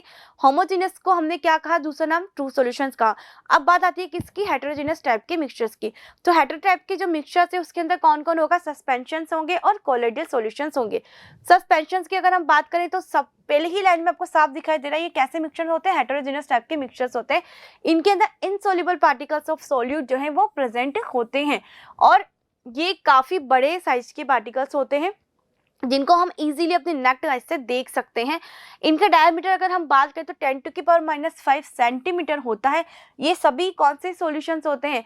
Sand plus water solutions, mud plus water solutions. ठीक है, जिसके अंदर आप सेडिमेंटेशन प्रोसेस के थ्रू इनको सेपरेट आउट कर पाते हैं और ये हैवी पार्टिकल्स होने की वजह से नीचे जाकर के सेटल डाउन हो जाएंगे। ये सारी प्रॉपर्टीज आपको यहाँ पर दी गई हैं। ठीक, चलते हैं आगे हम किसकी तरफ? इनकी कैरेक्टरिस्टिक्स अगर हम देखें तो जो मैंने अभी बताया कि इनकी पार्टिकल की साइज काफ़ी बड़ी है। कितनी बड़ी है? 10⁻⁵। और ये फिल्टर पेपर्स या किसी भी फिल्टरेट के थ्रू जो है नहीं फिल्टर हो सकते, सॉरी उसमें से पास आउट नहीं हो सकते, फिल्टर आउट हो जाएंगे। दैट मीन्स फिल्टर पेपर के ऊपर ही ये रुक जाएंगे, फिल्टर पेपर को क्रॉस करके दूसरी साइड पर नहीं आ पाएंगे। ठीक है, तो इनका फिल्ट्रेशन इजीली हो जाता है। देन ये सेडिमेंटेशन शो करेंगे। मीन्स अगर बकेट के अंदर मडी वाटर आ गया है, थोड़े टाइम के लिए अगर हम उसको सेटल डाउन होने देंगे तो सारा का सारा मडी वाटर जो है नीचे सेटल डाउन हो जाएगा, है ना। वाटर, क्लियर वाटर ऊपर दिखेगा और मड जो है नीचे सेटल डाउन हो जाती है। तो इनका सेडिमेंटेशन हो जाता है क्योंकि काफ़ी बड़ी साइज के ये होते हैं। तो जो प्रोसेस होता है इनका, ये ग्रेविटी के थ्रू सेडिमेंटेशन को शो करेंगे। काफ़ी बड़ी साइज के ये होते हैं। अब आता है हमारे पास कॉलोइडल सॉल्यूशन। तो कॉलोइडल सॉल्यूशन ऐसे सॉल्यूशंस होते हैं जिनके पार्टिकल्स की साइज ट्रू सॉल्यूशन से बड़ी होती है लेकिन सस्पेंशन सॉल्यूशन से जो है छोटी होती है। इसी वजह से ये क्या हो सकते हैं? फिल्टर पेपर को क्रॉस करके निकल जाएंगे, यानी कि फिल्ट्रेट आउट नहीं हो सकते। दूसरा, सस्पेंशन, इनकी पार्टिकल्स की साइज है तो सस्पेंशन से छोटी, कॉलोइडल से बड़ी, लेकिन इसका मतलब ये नहीं कि ये सेडिमेंटेशन शो करेंगे। ये सेडिमेंटेशन बिल्कुल भी शो नहीं करते हैं, किसी भी तरह से ये नीचे जाकर के सेटल डाउन नहीं होते। ठीक है, इनकी सबसे बड़ी प्रॉपर्टीज ये होती है कि ये क्या करते हैं बच्चों? ये टिंडल इफेक्ट्स वगैरह शो करेंगे, जो भी हमें आगे पढ़ने वाले हैं। लाइट की स्कैटरिंग ये शो करेंगे।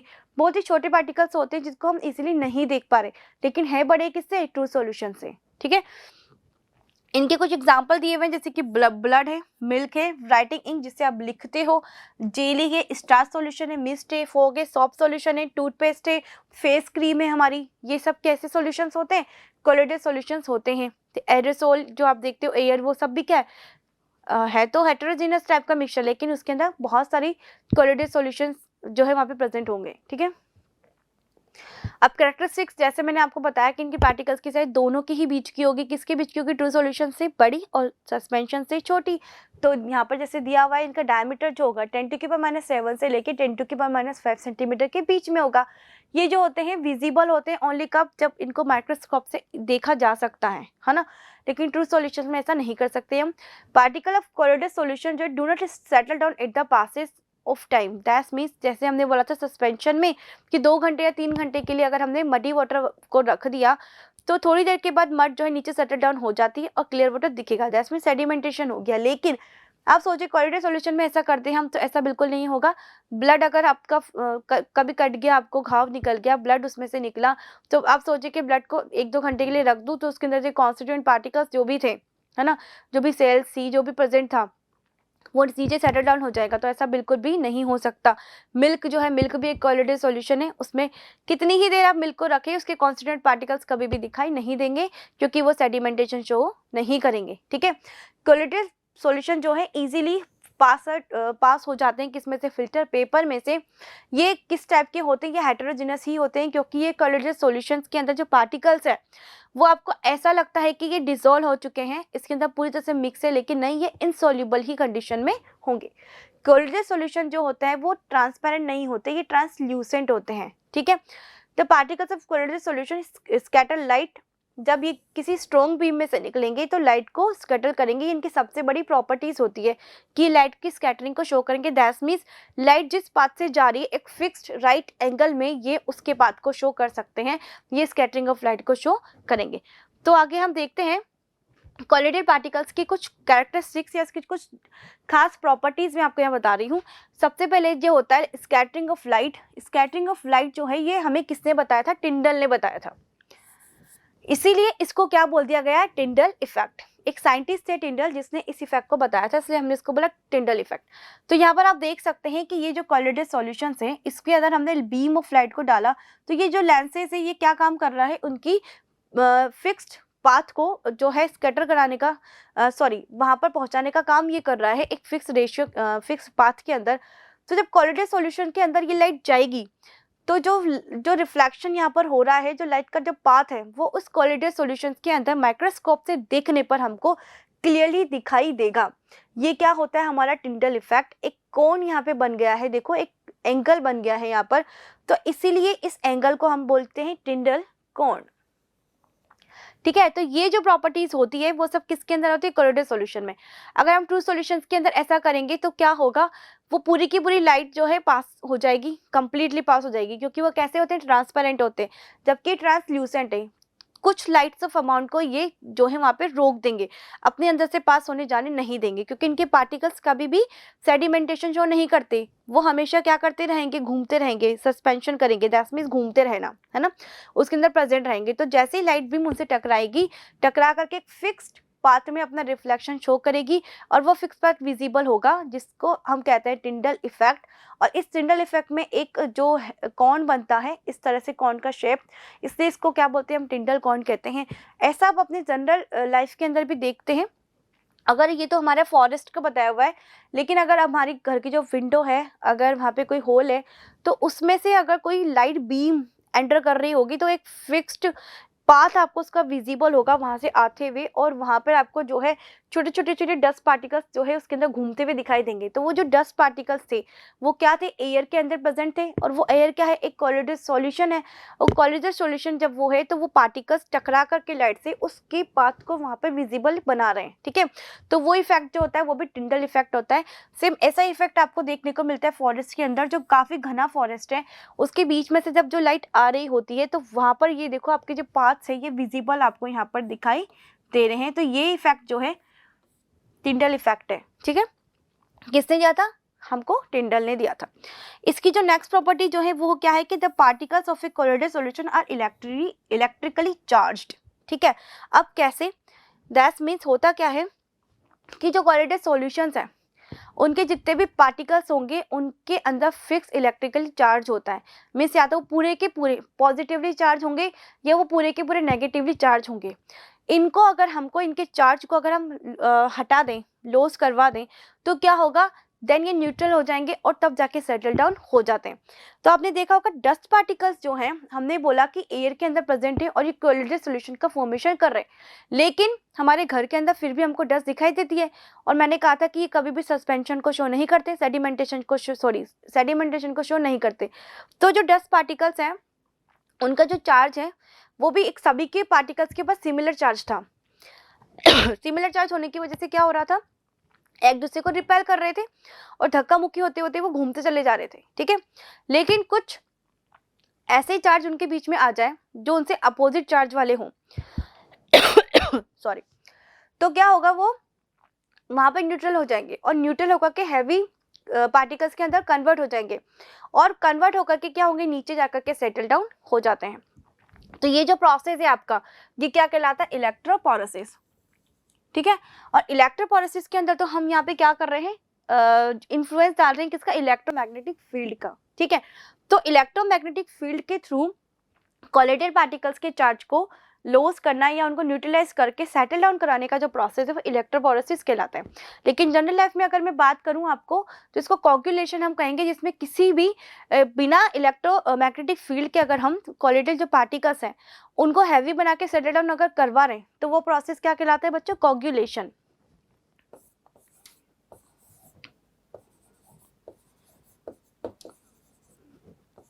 कोगुलेशन में होता क्या है, जैसे कि ब्लड है, ब्लड के जो पार्टिकल्स हैं वो कैसे होते हैं बच्चों, नेगेटिवली चार्ज होते हैं, ठीक। अगर हम ब्लड के ऊपर एलम, जिसको आप पोटाश एलम कहते हैं, उसके अंदर कौन सी मेटल प्रेजेंट है, एल्यूमिनियम, जो कि कैसी होती है, पॉजिटिवली चार्ज। फिर फेरिक क्लोराइड, ये भी मेटल कैसी है, पॉजिटिवली चार्ज, ठीक है। अगर हम इन दोनों को अप्लाई कर दें तो ब्लड की क्लॉटिंग हो जाती है, ब्लड जो है बहना बंद कर देता है।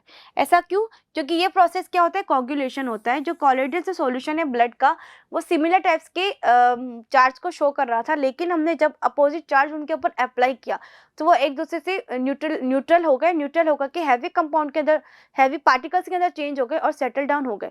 नेगेटिव है, पॉजिटिव के साथ रिएक्शन करेगा, अपने चार्ज को लॉस कर देगा, न्यूट्रल हो जाएगा और सेटल डाउन हो जाएगा। फिर आयरन से ब्लड रिएक्शन होगी तो क्या होगा, कॉटिंग हो जाएगी, दैट मींस ये हैवी पार्टिकल्स के अंदर जो है वो चेंज हो जाते हैं, ठीक है। तो ये हमारा होगा कोगुलेशन, और इलेक्ट्रोमैग्नेटिक फील्ड के थ्रू अगर हम इसको करा रहे हैं तो ये प्रोसेस हमारा इलेक्ट्रोफोरेसिस कहलाता है। फिर हम यहाँ पे बात करते हैं क्लासिफिकेशन ऑफ कोलिड्स की। तो यहाँ पर दो टर्म्स आपको दिखाई दे रही है। जो आप क्लासिफिकेशन ऑफ कोलिड का मतलब ये है कि जनरल लाइफ के अंदर हम देखें तो किस तरीके से हम कौन कौन से एग्जांपल्स कोलिडेड सॉल्यूशन के अंदर रखने वाले हैं। तो इसके अंदर जैसे आपने सिंपल जो सॉल्यूशंस पढ़े थे, सस्पेंशन या टू सॉल्यूशन, दो टर्म्स वहाँ पे पढ़ी थी, सॉल्यूट और सॉल्वेंट, वैसे ही यहाँ पर भी दो टर्म्स होती है। डिस्पर्सिंग मीडियम जो होता है वो होता है सॉल्वेंट, एंड डिस्पर्स फेज जो होता है वो क्या होता है, सॉल्यूट, ठीक है। तो यहाँ पर जो मिक्सचर है gas liquid solution, that means gas यहाँ पर क्या है आपका सॉल्वेंट है, जिसके अंदर लिक्विड को मिक्स किया तो किसका फॉर्मेशन हुआ, एरोसोल। और एरोसोल के एग्जांपल कौन से होंगे, फोग होगा, मिस्ट होगा, क्लाउड्स होगा। फिर अगर हम वापस से सॉल्वेंट ले रहे हैं किसको, गैस को, इसके अंदर सॉलिड को अगर मिला रहे हैं तो किसका फॉर्मेशन होगा, एरोसोल का, और वो कौन होगा, स्मोक, ठीक है। फिर लिक्विड हमारे पास यहाँ पे सॉल्वेंट है, इसके अंदर गैस मिल गई तो फॉर्म का फॉर्मेशन होगा, जिसकी शेविंग क्रीम, सोप सॉल्यूशन वगैरह। लिक्विड के अंदर लिक्विड मिलाया तो इमल्शन बनेगा, मिल्क, फेस क्रीम वगैरह। लिक्विड के अंदर सॉलिड मिलाया तो सॉल बनेगा, और ये जो सॉल है ये कौन कौन से होंगे, ये हमारे जो होंगे वो होंगे कौन कौन से होंगे, मिल्क होगा, सॉरी सॉल्ट के अंदर milk of magnesia, blood, paint, ink वगैरह, ठीक है। फिर हम बात करते हैं यहाँ पे सॉलिड है, सॉलिड के अंदर अगर गैस है तो सॉलिड फॉर्म बनेगा, फ्यूमिक वगैरह, ये सब आपको यहाँ पर इसके एग्जांपल जो है गिवन है, ठीक। फिर ये पूरी टेबल आपको क्या बता रही है कि डिस्पर्सिंग मीडियम क्या होगा, डिस्पर्स फेज क्या होगा, और इनको सबको मिला दिया जाए अगर सॉलिड के अंदर गैस अगर डिस्पर्स फेज यानी कि सॉलिड की फॉर्म में प्रेजेंट होगी तो सॉलिड फॉर्म प्यूमिक, स्टोन और प्लास्टिक फॉर्म का होगा। जेली, चीज, बटर और आप जो ढोकला वगैरह खाते हो ये सब क्या कोलिडल सॉल्यूशंस ही होते हैं। तो जेल जो होते हैं वो किससे मिलकर के बने थे, जेल, जेली आपने नाम सुना होगा। इसके अंदर सॉलिड के अंदर लिक्विड को मिक्स किया जाता है, दैट मींस जो सॉलिड है वो यहाँ पर सॉल्वेंट है और लिक्विड जो है वो आपकी क्या होगी, डिस्पर्स फेज यानी कि सोल्यूट होगी, ठीक। तो ये हमारे कोलिडेड सॉल्यूशन थे। अब हम बात करते हैं सेपरेशन टेक्निक्स की। सेपरेशन टेक्निक्स की बात अगर हम यहाँ पे करें तो सबसे पहले हमें यहाँ पे देखेंगे सब्लिमेशन। तो सब्लिमेशन हम ऐसे मिक्सचर्स को सेपरेट करने के लिए करेंगे जिसके अंदर दोनों ही सॉलिड की फॉर्म में हो, सॉलिड एंड सॉलिड हो, लेकिन इसमें से एक मिक्सचर, एक सॉलिड ऐसा हो जिसको गर्म अगर हम करें तो गर्म करने पे डायरेक्टली किस में चेंज हो जाए, वो वेपर के अंदर कन्वर्ट हो जाए, और जब उसको ठंडा करें हम तो ठंडा करने पे फिर से डायरेक्टली सॉलिड के अंदर कन्वर्ट हो जाए। तो ऐसे जो मिक्सचर होते हैं वो सब्लाइम प्रोडक्ट कहलाते हैं और उनको सेपरेशन के लिए सब्लिमेशन का यूज करते हैं। एग्जाम्पल की अगर हम बात करें तो iodine, anthracene, naphthalene, solid CO2, ठीक है, अमोनियम क्लोराइड, ये सब कैसे होते हैं, सॉलिड सॉलिड मिक्सचर होते हैं जिसका सेपरेशन सब्लिमेशन के थ्रू हम करेंगे, ठीक है। फिर हम बात करते हैं by using suitable substance, that means mixture of sugar and sand है अगर हमारे पास, तो शुगर एंड सैंड को अगर हम फिल्टर करने की कोशिश करें, सीवर से छानेंगे तो जो है वो शुगर पूरी तरह से सैंड पार्टिकल से सेपरेट नहीं हो पाएगी। तो हम यहाँ पे एप्रोप्रिएट सॉल्वेंट का यूज अगर हम करें, जैसे कि वाटर को मैंने लिया तो जैसे मैं वाटर डालूंगी तो मुझे पता है कि जो शुगर है वो सोल्यूबल है वाटर के अंदर, वो सोल्यूबल हो जाएगी और ट्रू सॉल्यूशन बना देगी, जबकि सैंड सोल्यूबल नहीं हो पाएगी। अब मेरे पास शुगर और सैंड सेपरेट हो चुकी है। अब मैं क्या करूँगी, इन दोनों को फिल्टर कर दूंगी। फिल्टर करने पे होगा क्या, शुगर और वाटर का सॉल्यूशन मुझे यहाँ पे फिल्ट्रेट के फॉर्म में मिल जाएगा और रेसिड्यू की फॉर्म में यहाँ पे मुझे सैंड मिलेगा। अब जो फिल्ट्रेट मुझे मिला है जिसके अंदर शुगर प्रेजेंट है, मैं इसका इवेपोरेशन एंड देन क्रिस्टलाइजेशन करा दूंगी तो मुझे शुगर भी जो है मिल जाएगी। तो ये प्रोसेस किसके थ्रू हम करेंगे, किसी सॉल्वेंट के यूज़ के थ्रू। अब हम बात करते हैं यहाँ पर बाय इवेपोरेशन। तो इवेपोरेशन ऐसे मिक्सचर के लिए किया जाता है जो लिक्विड के अंदर अगर सॉलिड प्रेजेंट है, कैसे, सॉल्यूबल कंडीशन के अंदर। सॉल्यूबल जो सॉलिड्स हैं उनको लिक्विड से सेपरेट करने के लिए हम इवेपोरेशन का यूज़ करते हैं। जैसे कि यहाँ पे एग्जांपल में आपको दिया हुआ है कि डाई जो होती है ये नॉन वोलेटाइल होती है, दैट मीन्स ये उड़ नहीं सकती, जिनका बॉइलिंग पॉइंट जो है काफ़ी ज़्यादा होता है, लेकिन वाटर का बॉइलिंग पॉइंट काफ़ी कम है। तो डाई का जब अब मैं इवेपोरेशन करवाऊंगी तो डाई जो है ये यहीं पर रह जाएगी इस कंटेनर में एंड वाटर जो है वो इवेपोरेट हो जाएगा। तो दैट मीन डाई के जो कंपोनेंट थे वो कैसे थे, सॉलिड फॉर्म में प्रेजेंट थे, है ना, और जो लिक्विड है वो हमारा सॉल्वेंट था, ठीक, जो इवेपोरेट हो जाएगा। तो यहाँ पे volatile and non volatile properties के थ्रू जो है मैं इवेपोरेशन करवा सकते हो। इवेपोरेशन के लिए वोलेटाइल नॉन वोलेटाइल प्रॉपर्टीज बहुत इंपॉर्टेंट होती है, जिसमें वोलेटाइल वो होते हैं जिनका बॉइलिंग पॉइंट बहुत ही कम है, जो जल्दी इवेपोरेट होते हैं, जबकि नॉन वोलेटाइल वो होते हैं जिनका बॉइलिंग पॉइंट बहुत ज़्यादा है, जिसको इवेपोरेशन के लिए काफ़ी टाइम लगेगा। ठीक है, फिर बात करते हैं यहाँ पे बाय सेंट्रीफ्यूगेशन। सेंट्रीफ्यूगेशन हम किसके लिए करते हैं, कॉलोइडल जो पार्टिकल्स होते हैं जो लगातार घूमते रहते हैं, सस्पेंशन रहते हैं, कभी भी सेडिमेंटेशन शो नहीं करते, तो उनको फास्टली सेडिमेंटेशन उनका करवाने के लिए हम किसका यूज़ करते हैं, सेंट्रीफ्यूगेशन का यूज़ करते हैं। सेंट्रीफ्यूगेशन बेस्ड होता है किसके ऊपर, सेंट्रीफ्यूगल फोर्स के ऊपर, जिसके अंदर जो फाइन पार्टिकल्स है, बहुत फाइन पार्टिकल्स कोलोइडल सॉल्यूशंस के, जिनको हम देख नहीं पा रहे, उनको बहुत तेज़ी से स्पीड अप कराया जाता है। उससे होता क्या है कि हैवियर पार्टिकल जो है वो नीचे सेटल डाउन हो जाएंगे, जबकि जो लाइटर पार्टिकल्स है वो ऊपर आके फ्लोट करेंगे। इसके मैं एग्जांपल आपको बताऊं तो चर्निंग प्रोसेस, जिसमें हम बटर को जो है मिल्क से सेपरेट आउट करते हैं, वॉशिंग मशीन एंड जो फेन आपका होता है, मिक्सचर ग्राइंडर जो होता है, वो सब जो है किसके ऊपर बेस्ड होते हैं, सेंट्रीफ्यूगेशन प्रोसेस के ऊपर बेस्ड होते हैं। इसकी डेफिनेशन एंड जो आपको यहाँ पर सब कुछ दिखाई दिया गया है, और ये जो प्रोसेस आपको दिखाया गया है ये किसके लिए, जो क्रीम फॉर मिल्क जो है उसको हम यहाँ से अलग कर रहे हैं। अगर हम आपने देखो कि बिलोना जिसको हम कहते हैं, उसमें अब गांव में जो बिलोना से ऐसे मिल्क से बटर को अलग किया जाता था, तो वो किस प्रोसेस के थ्रू कर रहे हैं, सेंट्रीफ्यूगेशन के थ्रू ही कर रहे हैं। स्पीड अप उन्होंने किया, लाइटर पार्टिकल्स तेज था वो ऊपर आ गया और हैवी पार्टिकल नीचे सेटल डाउन हो गया। ठीक, इसके बाद हम चलते हैं यहाँ पर एप्लीकेशन ऑफ सेंट्रीफ्यूगेशन की। तो फर्स्ट यही है कि बटर को मिल्क से अलग किया जाता है। दूसरा, जो हम लेबोरेटरीज जो होती है उसके अंदर जो यूरिन सैंपल्स होते हैं जिसके अंदर काफ़ी ज़्यादा कोलोइडल सॉल्यूशन प्रेजेंट है, उनके कॉन्स्टिट्यूएंट को डायग्नोसिस करने के लिए किसका यूज़ किया जाता है, कौन से मेथड का, कौन सी टेक्निक का, सेंट्रीफ्यूगेशन का। दूसरी जो ब्लड बैंक है, ब्लड बैंक के अंदर भी जो ब्लड के बहुत सारे जो कॉन्स्टिट्यूएंट्स हैं, क्योंकि ब्लड मैंने आपको बोला कैसा था, कोलोइडल सॉल्यूशन था, और सेंट्रीफ्यूगेशन किस पे अप्लाई किया जा रहा है, कोलोइडल सॉल्यूशन पे। तो यूरिन एंड ब्लड दोनों कैसे हैं, कोलोइडल सॉल्यूशन से, तो उनमें से उनके कॉन्स्टिट्यूएंट को सेपरेट करने के लिए हम इसका यूज़ करेंगे।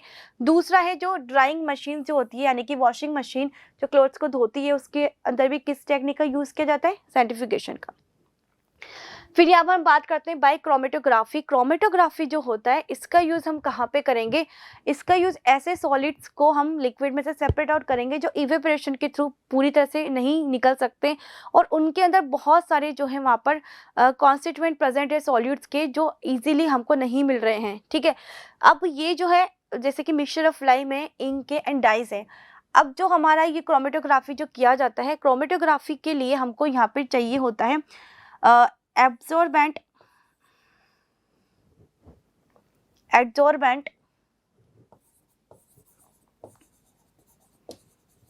ठीक है। दूसरा चाहिए होता है सॉल्वेंट, जिसको हमको सॉल्यूट को सेपरेट आउट करना है, किसकी मदद से, सॉल्वेंट और एब्जॉर्बेंट के बेसिस पर। क्योंकि जो सॉल्यूट होता है, उस सभी जो सॉल्यूट है, जैसे डाई जो सॉल्यूट है, इस डाई के भी काफ़ी सारे यहाँ पे पार्टिकल्स प्रेजेंट होंगे अलग अलग कलर के। तो हमने जब इवेपोरेशन कराया था तो हमको सिर्फ डाई ही मिली थी, उस डाई के कॉन्स्टिट्यूएंट नहीं मिले थे, लेकिन क्रोमेटोग्राफी के थ्रू हम उस डाई के डिफरेंट टाइप्स के कलर्स को भी ऑब्टेन कर सकते हैं। तो जो सॉल्वेंट है उस जो सोल्यूट है, जो डाई, उसके भी जो कॉन्स्टिट्यूएंट है, उन सब की सॉल्वेंट के प्रति डिजोल्व के साथ डिजोल्व होने की जो प्रॉपर्टीज हैं या जो हम बोले रेट है, रेट ऑफ डिजोल्विंग, वो बहुत डिफरेंस है, ठीक है। और एब्जॉर्बेंट के अंदर एब्जॉर्ब होने की जो एफिनिटी है वो भी उस पर डिफरेंस उनका होता है। तो इसके लिए हम यहाँ पर इन दोनों की सॉल्वेंट के साथ डिजोल्व होना और एफिनिटी एब्जॉर्बेंट के ऊपर एब्जॉर्ब होने की प्रॉपर्टी के बेसिस पे हम इनको यहाँ पे सेपरेट आउट करते हैं। ये जो आपको दिखाई दे रहा है ये कौन सी क्रोमेटोग्राफी है? Paper chromatography. क्रोमेटोग्राफी काफ़ी टाइप की होती है, जैसे TLC थिन लेयर क्रोमेटोग्राफी होती है, HPLC क्रोमेटोग्राफी होती है, ठीक है। तो अब यहाँ पर हम जो कर रहे हैं सिंपल क्रोमेटोग्राफी के बारे में बात कर रहे हैं, जो कि पेपर क्रोमेटोग्राफी है, जिसके अंदर हमने यहाँ पर किसका यूज़ किया है? पेपर का। ऐसा इसको क्रोमेटोग्राफी पेपर कहते हैं। इसके अंदर हमने क्या किया, एक स्पॉट लगाया इंक का, और इस इंक के स्पॉट को हमने जो सॉल्वेंट यहाँ पर हम किसका यूज़ करेंगे? सॉल्वेंट हम वाटर का यूज़ करेंगे या फिर अल्कोहल का। यहाँ पर हमने लिया है किसको? वाटर को, ठीक है। तो जब हमने वाटर को यहाँ पर लिया, हमने यहाँ पर इंक का जो स्पॉट लगा दिया। अब हमने इसको इस स्पॉट से थोड़ा ऊपर इस पानी के अंदर डाल दिया, तो होगा क्या? ये जो पेपर है ये क्या है? किससे मिला है? प्लांट से। और जो प्लांट्स होते हैं वो क्या करते हैं? कैपिलरी मोशन को शो करते हैं। ये एक एब्जॉर्बेंट है, ये जो पेपर है एब्जॉर्बेंट के काम कर रहा है। ये हमारा सोल्यूट, जो हमारा ये है सॉल्वेंट है, और ये जो डॉट है, जो इनका डॉट हमने लगाई है, सोल्यूट है। तो जैसे जैसे पानी ऊपर बढ़ेगा, इस सोल्यूट यानी कि डाई के अंदर प्रेजेंट जो कॉन्स्टिट्यूएंट है, अलग अलग इंक के जो कलर्स हैं, उनकी सॉल्युबिलिटी के बेसिस पे हमको यहाँ पर स्पॉट्स मिलते हुए चले जाएंगे, जिनकी सॉल्युबिलिटी इस वाटर के साथ काफ़ी अच्छी है, काफ़ी फास्टर है। वो इस वाटर के साथ जैसे ये वाटर इसको क्रॉस करेगा, इस डॉट को जैसे क्रॉस करेगा इस फिल्टर पेपर के ऊपर, ये सबसे ऊपर जा करके जो सबसे फास्टर है उसका डॉट हमको कहाँ मिलेगा? सबसे ऊपर। जो जिसकी सॉल्युबिलिटी कम थी उसका थोड़ा नीचे, और जिसकी सोल्यूबिलिटी सबसे ही ज़्यादा कम है उसका डॉट सबसे नीचे हमको मिलेगा। तो इस तरह से हमने इसको क्या कर दिया? डिफ्रेंशिएट कर दिया। हमने यहाँ पे पता लगा लिया, हमें अलग अलग तरह की डाइस यहाँ पे मिल गई।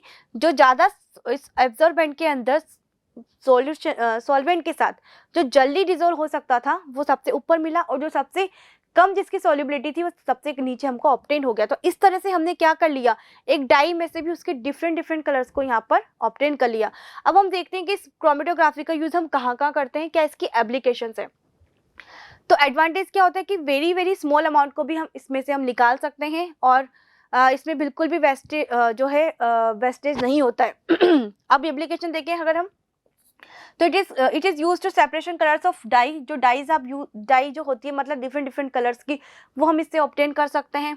साथ में जो अमीनो एसिड जो होते हैं उसका सेपरेशन हम इससे कर सकते हैं। शुगर जो होती है यूरिन के अंदर अगर प्रेजेंट है तो उसका सेपरेशन हम इससे करेंगे, जैसे में सब डायबिटीज़ वगैरह का पता इससे लगाते हैं। एंड सेपरेशन ऑफ ड्रग्स, किसमें से? Sample of blood. जो ब्लड है उसके सैंपल से ड्रग्स यानी कि जो भी मेडिसिन आप खा रहे हैं, कितनी मात्रा में खा रहे हैं, उस सब का पता, या कितनी ड्रग्स आपने ली थी उस सब का पता हमको किससे चलेगा? इस क्रोमेटोग्राफी से। फिर हम यहाँ पे बात करते हैं किसकी? Separation of mixtures of two liquids. तो two liquids that means miscible liquids. Miscible liquids ऐसे लिक्विड जो क्या हो जाते हैं? एक दूसरे के अंदर कंप्लीटली मिक्स्ड हो जाते हैं। तो यहाँ पर उसके लिए हमने यूज़ किया distillation process. Distillation process generally जो उन लिक्विड्स के लिए किया जाता है जिनके बॉइलिंग पॉइंट्स के अंदर जो है काफ़ी ज़्यादा डिफरेंस होगा, ठीक है।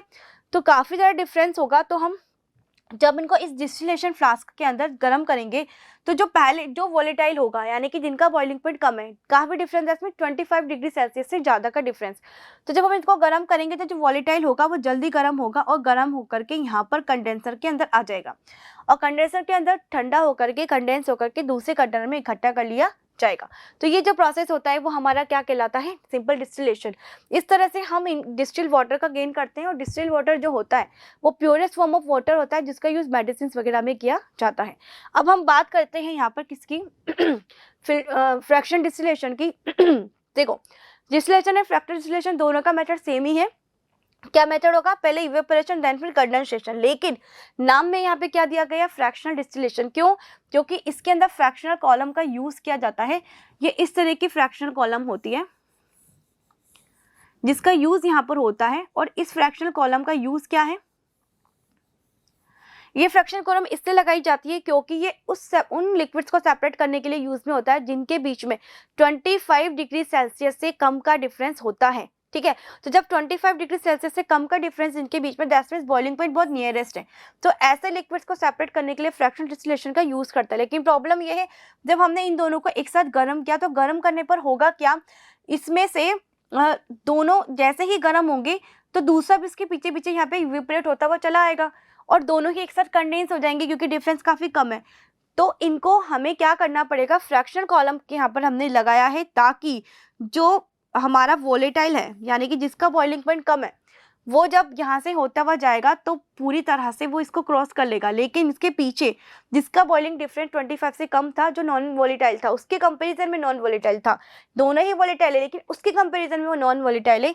तो जब वो ऊपर उठ रहा होगा तो क्या होगा, वो ऊपर बढ़ेगा और ये जो बैरियर्स है वो इसकी एनर्जी को डाउन करेंगे। एनर्जी डाउन होगी, दैट मीन्स वो इसको इजीली पार नहीं कर पाएगा, उसका पाथ काफ़ी लंबा हमने कर दिया और वो क्या होगा, वापस से वहीं पर नीचे ही आ जाएगा। दैट मीन्स ये इसको क्रॉस करके नहीं जा पाएगा। तो जो दूसरा नॉन वोलेटाइल लिक्विड था उसके पाथ को बड़ा करने के लिए हमने किसका यूज़ किया, यहाँ पे फ्रैक्शनल कॉलम का यूज़ किया है। उसकी एनर्जी डाउन हो जाएगी और वो इसको क्रॉस नहीं कर पाएगा, जबकि पहले वाला क्रॉस करके बाहर निकल जाएगा। जब वो उसको क्रॉस करके बाहर निकल चुका होगा, देन दूसरा वाला जो है जब उसको फिर से हम गर्म करेंगे तब जाके धीरे धीरे धीरे वो इसको गर्म होता हुआ बाहर निकलेगा और कंडेंस हो जाएगा और हम इसको दूसरे बीकर के अंदर इसको कलेक्ट कर लेंगे। ठीक है, ये था फ्रैक्शनल डिस्टिलेशन। अब आते हैं सेपरेटिंग फनल। तो डिस्टिलेशन और फ्रैक्शनल डिस्टिलेशन हमने यूज़ किया था किसके लिए, मिसिबल लिक्विड्स के लिए, जबकि जो सेपरेटिंग फनल है उसका यूज़ हमने किया था इमिसिबल के लिए। इमिसिबल दैट मीन्स जिनकी एक लेयर बन जाती है और देख करके बता सकते हैं कि ये दोनों आपस में यूनिफॉर्मली तरीके से मिक्सड नहीं हुए, जैसे कि ऑयल एंड वाटर। तो इनको सेपरेट करने के लिए हम किसका यूज़ करते हैं, फ्रैक्शनल डिस्टिलेशन सेपरेटिंग फनल का।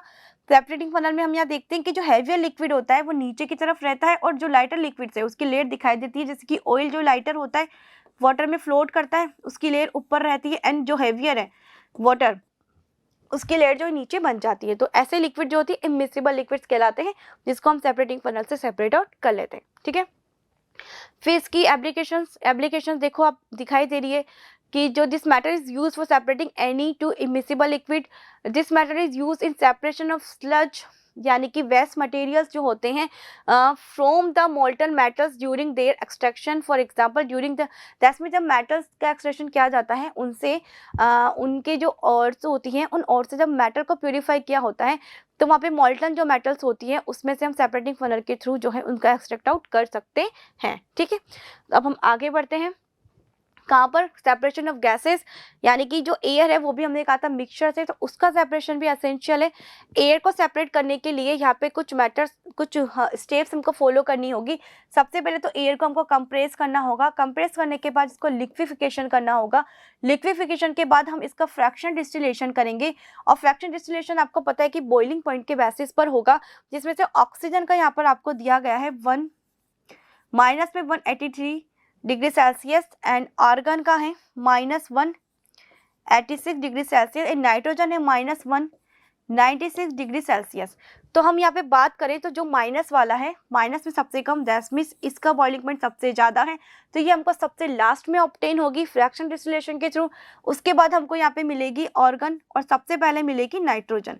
तो जब हम जो गैसेज हैं जब इनका प्योरीफिकेशन करेंगे तो इसके लिए पूरा सेटअप यहाँ पर आपको बताया हुआ है, ये रहा सेटअप, जिसके अंदर एयर को अंदर पास किया जाएगा, हॉट एयर अंदर जाएगी, देन कंडेंस वो होगी। कंडेंस होने के बाद जब हम देखेंगे सबसे पहले जो सेपरेट होगी वो कौन सी होगी, CO2 होगी। किस फॉर्म में, ड्राई एस की फॉर्म में, क्योंकि इतना ज़्यादा कंप्रेस लगाने पर और इतना ज़्यादा कूलिंग प्रोसेस के थ्रू वो सीधा सब्लाइम हो जाती है और ड्राई आइस के अंदर कन्वर्ट हो जाती है। तो CO2 सेपरेट हो जाएगी। सेपरेट होने के बाद तीन चीज़ें आगे बढ़ेगी, नाइट्रोजन, ऑर्गन एंड ऑक्सीजन। इसमें से ये फ्रैक्शन कॉलम है तो इसमें बॉइलिंग पॉइंट के बेसिस पर ही इनका जो है फ्रैक्शन होगा, अलग अलग कॉलम्स के अंदर बॉइलिंग पॉइंट के बेसिस पर। तो सबसे ज़्यादा बॉइलिंग पॉइंट यहाँ पर किसका है, ऑक्सीजन का है, सबसे कम किसका है, नाइट्रोजन का। तो सबसे पहले हमको नाइट्रोजन ऑब्टेन होगी, देन ऑर्गन एंड फिर लिक्विड ऑक्सीजन। ठीक है, उसके बाद हम यहाँ पे बात करते हैं सेपरेशन किसकी, वाटर सप्लाई की। तो ये भी एक मिक्सचर था जिसको हमने बोला था तो जो वाटर है वो भी एक मिक्सचर है, उसको हमारे घर तक भेजे जाने से पहले उसका अच्छे से सेपरेशन होना काफ़ी ज़रूरी है। इसके अंदर काफ़ी ज़्यादा इम्प्यूरिटीज़ होती है, जैसे कि बैक्टीरियाज भी होते हैं, वायरस भी होती है, सस्पेंशन इम्प्यूरिटीज़, सॉल्युबल और इनसॉल्युबल दोनों ही टाइप की इम्प्यूरिटीज़ इसके अंदर प्रेजेंट होती है। उनको सेपरेट किया जाना काफ़ी ज़रूरी है। तो हम क्या करते हैं, रिजर्वोयर जैसे कि रिवर्स, नदी, इन सबसे जो जो वाटर आ रहा है उसको सबसे पहले इकट्ठा किया जाता है किसके अंदर, सेडिमेंटेशन टैंक्स के अंदर, जिसमें इनसॉल्युबल जो हैवी पार्टिकल्स होते हैं वो सेडिमेंट हो जाते हैं। देन हम इसको कहाँ डालेंगे, लोडिंग टैंक के अंदर। लोडिंग टैंक के अंदर हम इसमें पोटाश एलम्स वगैरह को ऐड करेंगे, जिससे कि जो इनसॉल्युबल फाइन पार्टिकल्स अभी भी बच गए थे वो लोड होंगे, उनका कोगुलेशन होगा और वो कहाँ होंगे, सेटल डाउन हो जाएंगे। फिर आता है फिल्ट्रेशन टैंक। फिल्ट्रेशन टैंक के अंदर जो बची हुई जो चीज़ें हैं अभी भी, उन सबको यहाँ पे जो है फिल्टर किया जाएगा। कैसे, फाइन ग्रेन पार्टिकल्स ग्रेवल और कॉरस ग्रेवल के अंदर से वो पास आउट होंगे और पूरी तरह से फिल्टरेट आउट हो जाएंगे। देन उसके बाद हम यहाँ पे इसको क्लोरीनेशन टैंक के अंदर डालेंगे। क्लोरीनेशन टैंक वो होता है जिसकी जो क्या काम करेगा, बैक्टीरिया एंड जो वायरस इसके अंदर प्रेजेंट है, क्लोरीन जो है उसको किल करने का काम करता है। तो क्लोरीन जो बैक्टीरिया है उन सबको पूरी तरह से किल कर देगा, और किल करने के बाद ये जो वाटर है वो हमारे पीने लायक बनेगा और ये हमारे घरों के अंदर भेज दिया जाएगा। तो ये होता है water purification system in water works. ठीक, इसके बाद यहाँ पे एक टर्म्स आपको दी गई है, फिजिकल एंड केमिकल चेंजेस। तो जितने भी चेंजेस, फिजिकली चेंजेस और केमिकल चेंजेस, ये क्या होते हैं, जो चेंजेस ऐसे चेंजेस जिसके अंदर किसी भी तरह की कोई भी केमिकल रिएक्शन नहीं हो रही होती है और ये किसी नए कंपाउंड्स का फॉर्मेशन नहीं कर रहे होते हैं। इनकी फिजिकल स्टेट जैसे कि कलर्स है, शेप है, स्टेट है, ये सब अगर चेंज हो तो ये चेंज फिजिकल चेंज कहलाते हैं, है ना। केमिकल चेंज वो चेंज होते हैं जिसके अंदर physical properties, colour, shape, size के साथ साथ उनके एंटायर प्रॉपर्टी चेंज हो जाती है। जैसे कि हाइड्रोजन जो है और ऑक्सीजन जो है दोनों अलग अलग प्रॉपर्टीज को शो कर रहे थे, लेकिन वाटर बनने के बाद एक नए ही कंपाउंड के अंदर चेंज हो जाते हैं। तो केमिकल चेंजेस वो होते हैं जिसमें नए कंपाउंड का फॉर्मेशन होता है, जबकि फिजिकल चेंज में ऐसा नहीं होता। फिजिकल चेंज की अगर हम बात करें तो जनरली ये कैसे होते हैं, रिवर्सिबल और इरिवर्सिबल दोनों ही टाइप के हो सकते हैं। अगर आपने पेंसिल को ब्रोकन किया तो ये फिजिकल चेंज है, लेकिन ये फिर से रिवर्स नहीं हो सकता, ठीक है। लेकिन आपने चपाती को रोल किया, चपाती को रोल करा, चपाती गोल नहीं बनी, फिर से आपने उसको रोल करने की कोशिश की, तो ये एक फिजिकल चेंज है जिसमें सिर्फ चपाती को आप रोल कर रहे हो, चपाती से कुछ नई चीज नहीं बन रही है, लेकिन वो रिवर्सिबल है, ठीक है। इरिवर्सिबल चेंज और परमानेंट चेंज जो होंगे वो कौन होंगे, हमारे केमिकल चेंजेस। चपाती को रोल करने के बाद अगर आपने इसको बैक कर दिया, बना उसको सेक दिया, तो सेकने वाली जो चपाती है उसकी प्रॉपर्टी सब अनकुक जो चपाती थी उससे पूरी तरह से डिफरेंट है, ठीक है। तो वो जो चेंज है अब कौन सा चेंज है, केमिकल चेंज है। मैग्नीशियम रिबन का चलना केमिकल चेंज है। कर्डलिंग ऑफ जो मिल्क है, यानी कि मिल्क का दही में बदल जाना, वो एक केमिकल चेंज है, ठीक है। कुकिंग ऑफ फूड एक केमिकल चेंज है, इसमें एक एंटायरली डिफरेंट प्रॉपर्टीज वाले फूड का फॉर्मेशन यहाँ पर हो रहा है। तो ये होता है हमारा फिजिकल एंड केमिकल चेंजेस, ठीक है, जिसको आपको मैंने अभी बताया, ठीक। तो फिजिकल प्रॉपर्टीज का चेंज, फिजिकल के साथ साथ उसकी पूरी प्रॉपर्टीज का बदलना केमिकल चेंज होता है। फिजिकल रिवर्सिबल इरिवर्सिबल दोनों होंगे, लेकिन केमिकल नहीं होंगे। एक नए सब्सटेंस का फॉर्मेशन फिजिकल में कभी नहीं होगा, जबकि केमिकल में एक नए सब्सटेंस का फॉर्मेशन होगा। इसमें एनर्जी का लॉस या गेन नहीं होता है, कोई कोई मिलकर रिएक्शन नहीं होती, जबकि केमिकल चेंजेस में एनर्जी का लॉस और गेन होगा और केमिकल रिएक्शन इसके अंदर अकर होगी, ठीक है। देखते हैं हमारी नेक्स्ट क्लास में क्या है। ये हमारी जो स्लाइड थी वो खत्म हो चुकी है। दैट्स मीन्स हमारा पूरा चैप्टर हमने यहाँ पर डिस्कस कर लिया कि किस तरह से मिक्सचर्स होते हैं, मिक्सचर्स के टाइप्स क्या क्या हैं, प्योर और इम्प्योर सब्सटेंसेस जो है वो एलिमेंट्स और कंपाउंड्स होते हैं। Pure substance element and compound थे, एंड इम्प्योर हमारे मिक्सचर्स थे। अब कोई चीज़ इम्प्योर है तो हमको उसको सेपरेट करना बहुत ज़्यादा ज़रूरी होता है, जिसके लिए हमने डिफरेंट टाइप्स की सेपरेशन टेक्निक्स को यहाँ पे पढ़ा। और पे आपको ये चैप्टर बहुत अच्छी तरह से समझ में आया होगा। अच्छे से आप इसका रिविजन करिए और इसी तरह से पढ़ते रहे। Thank you so much.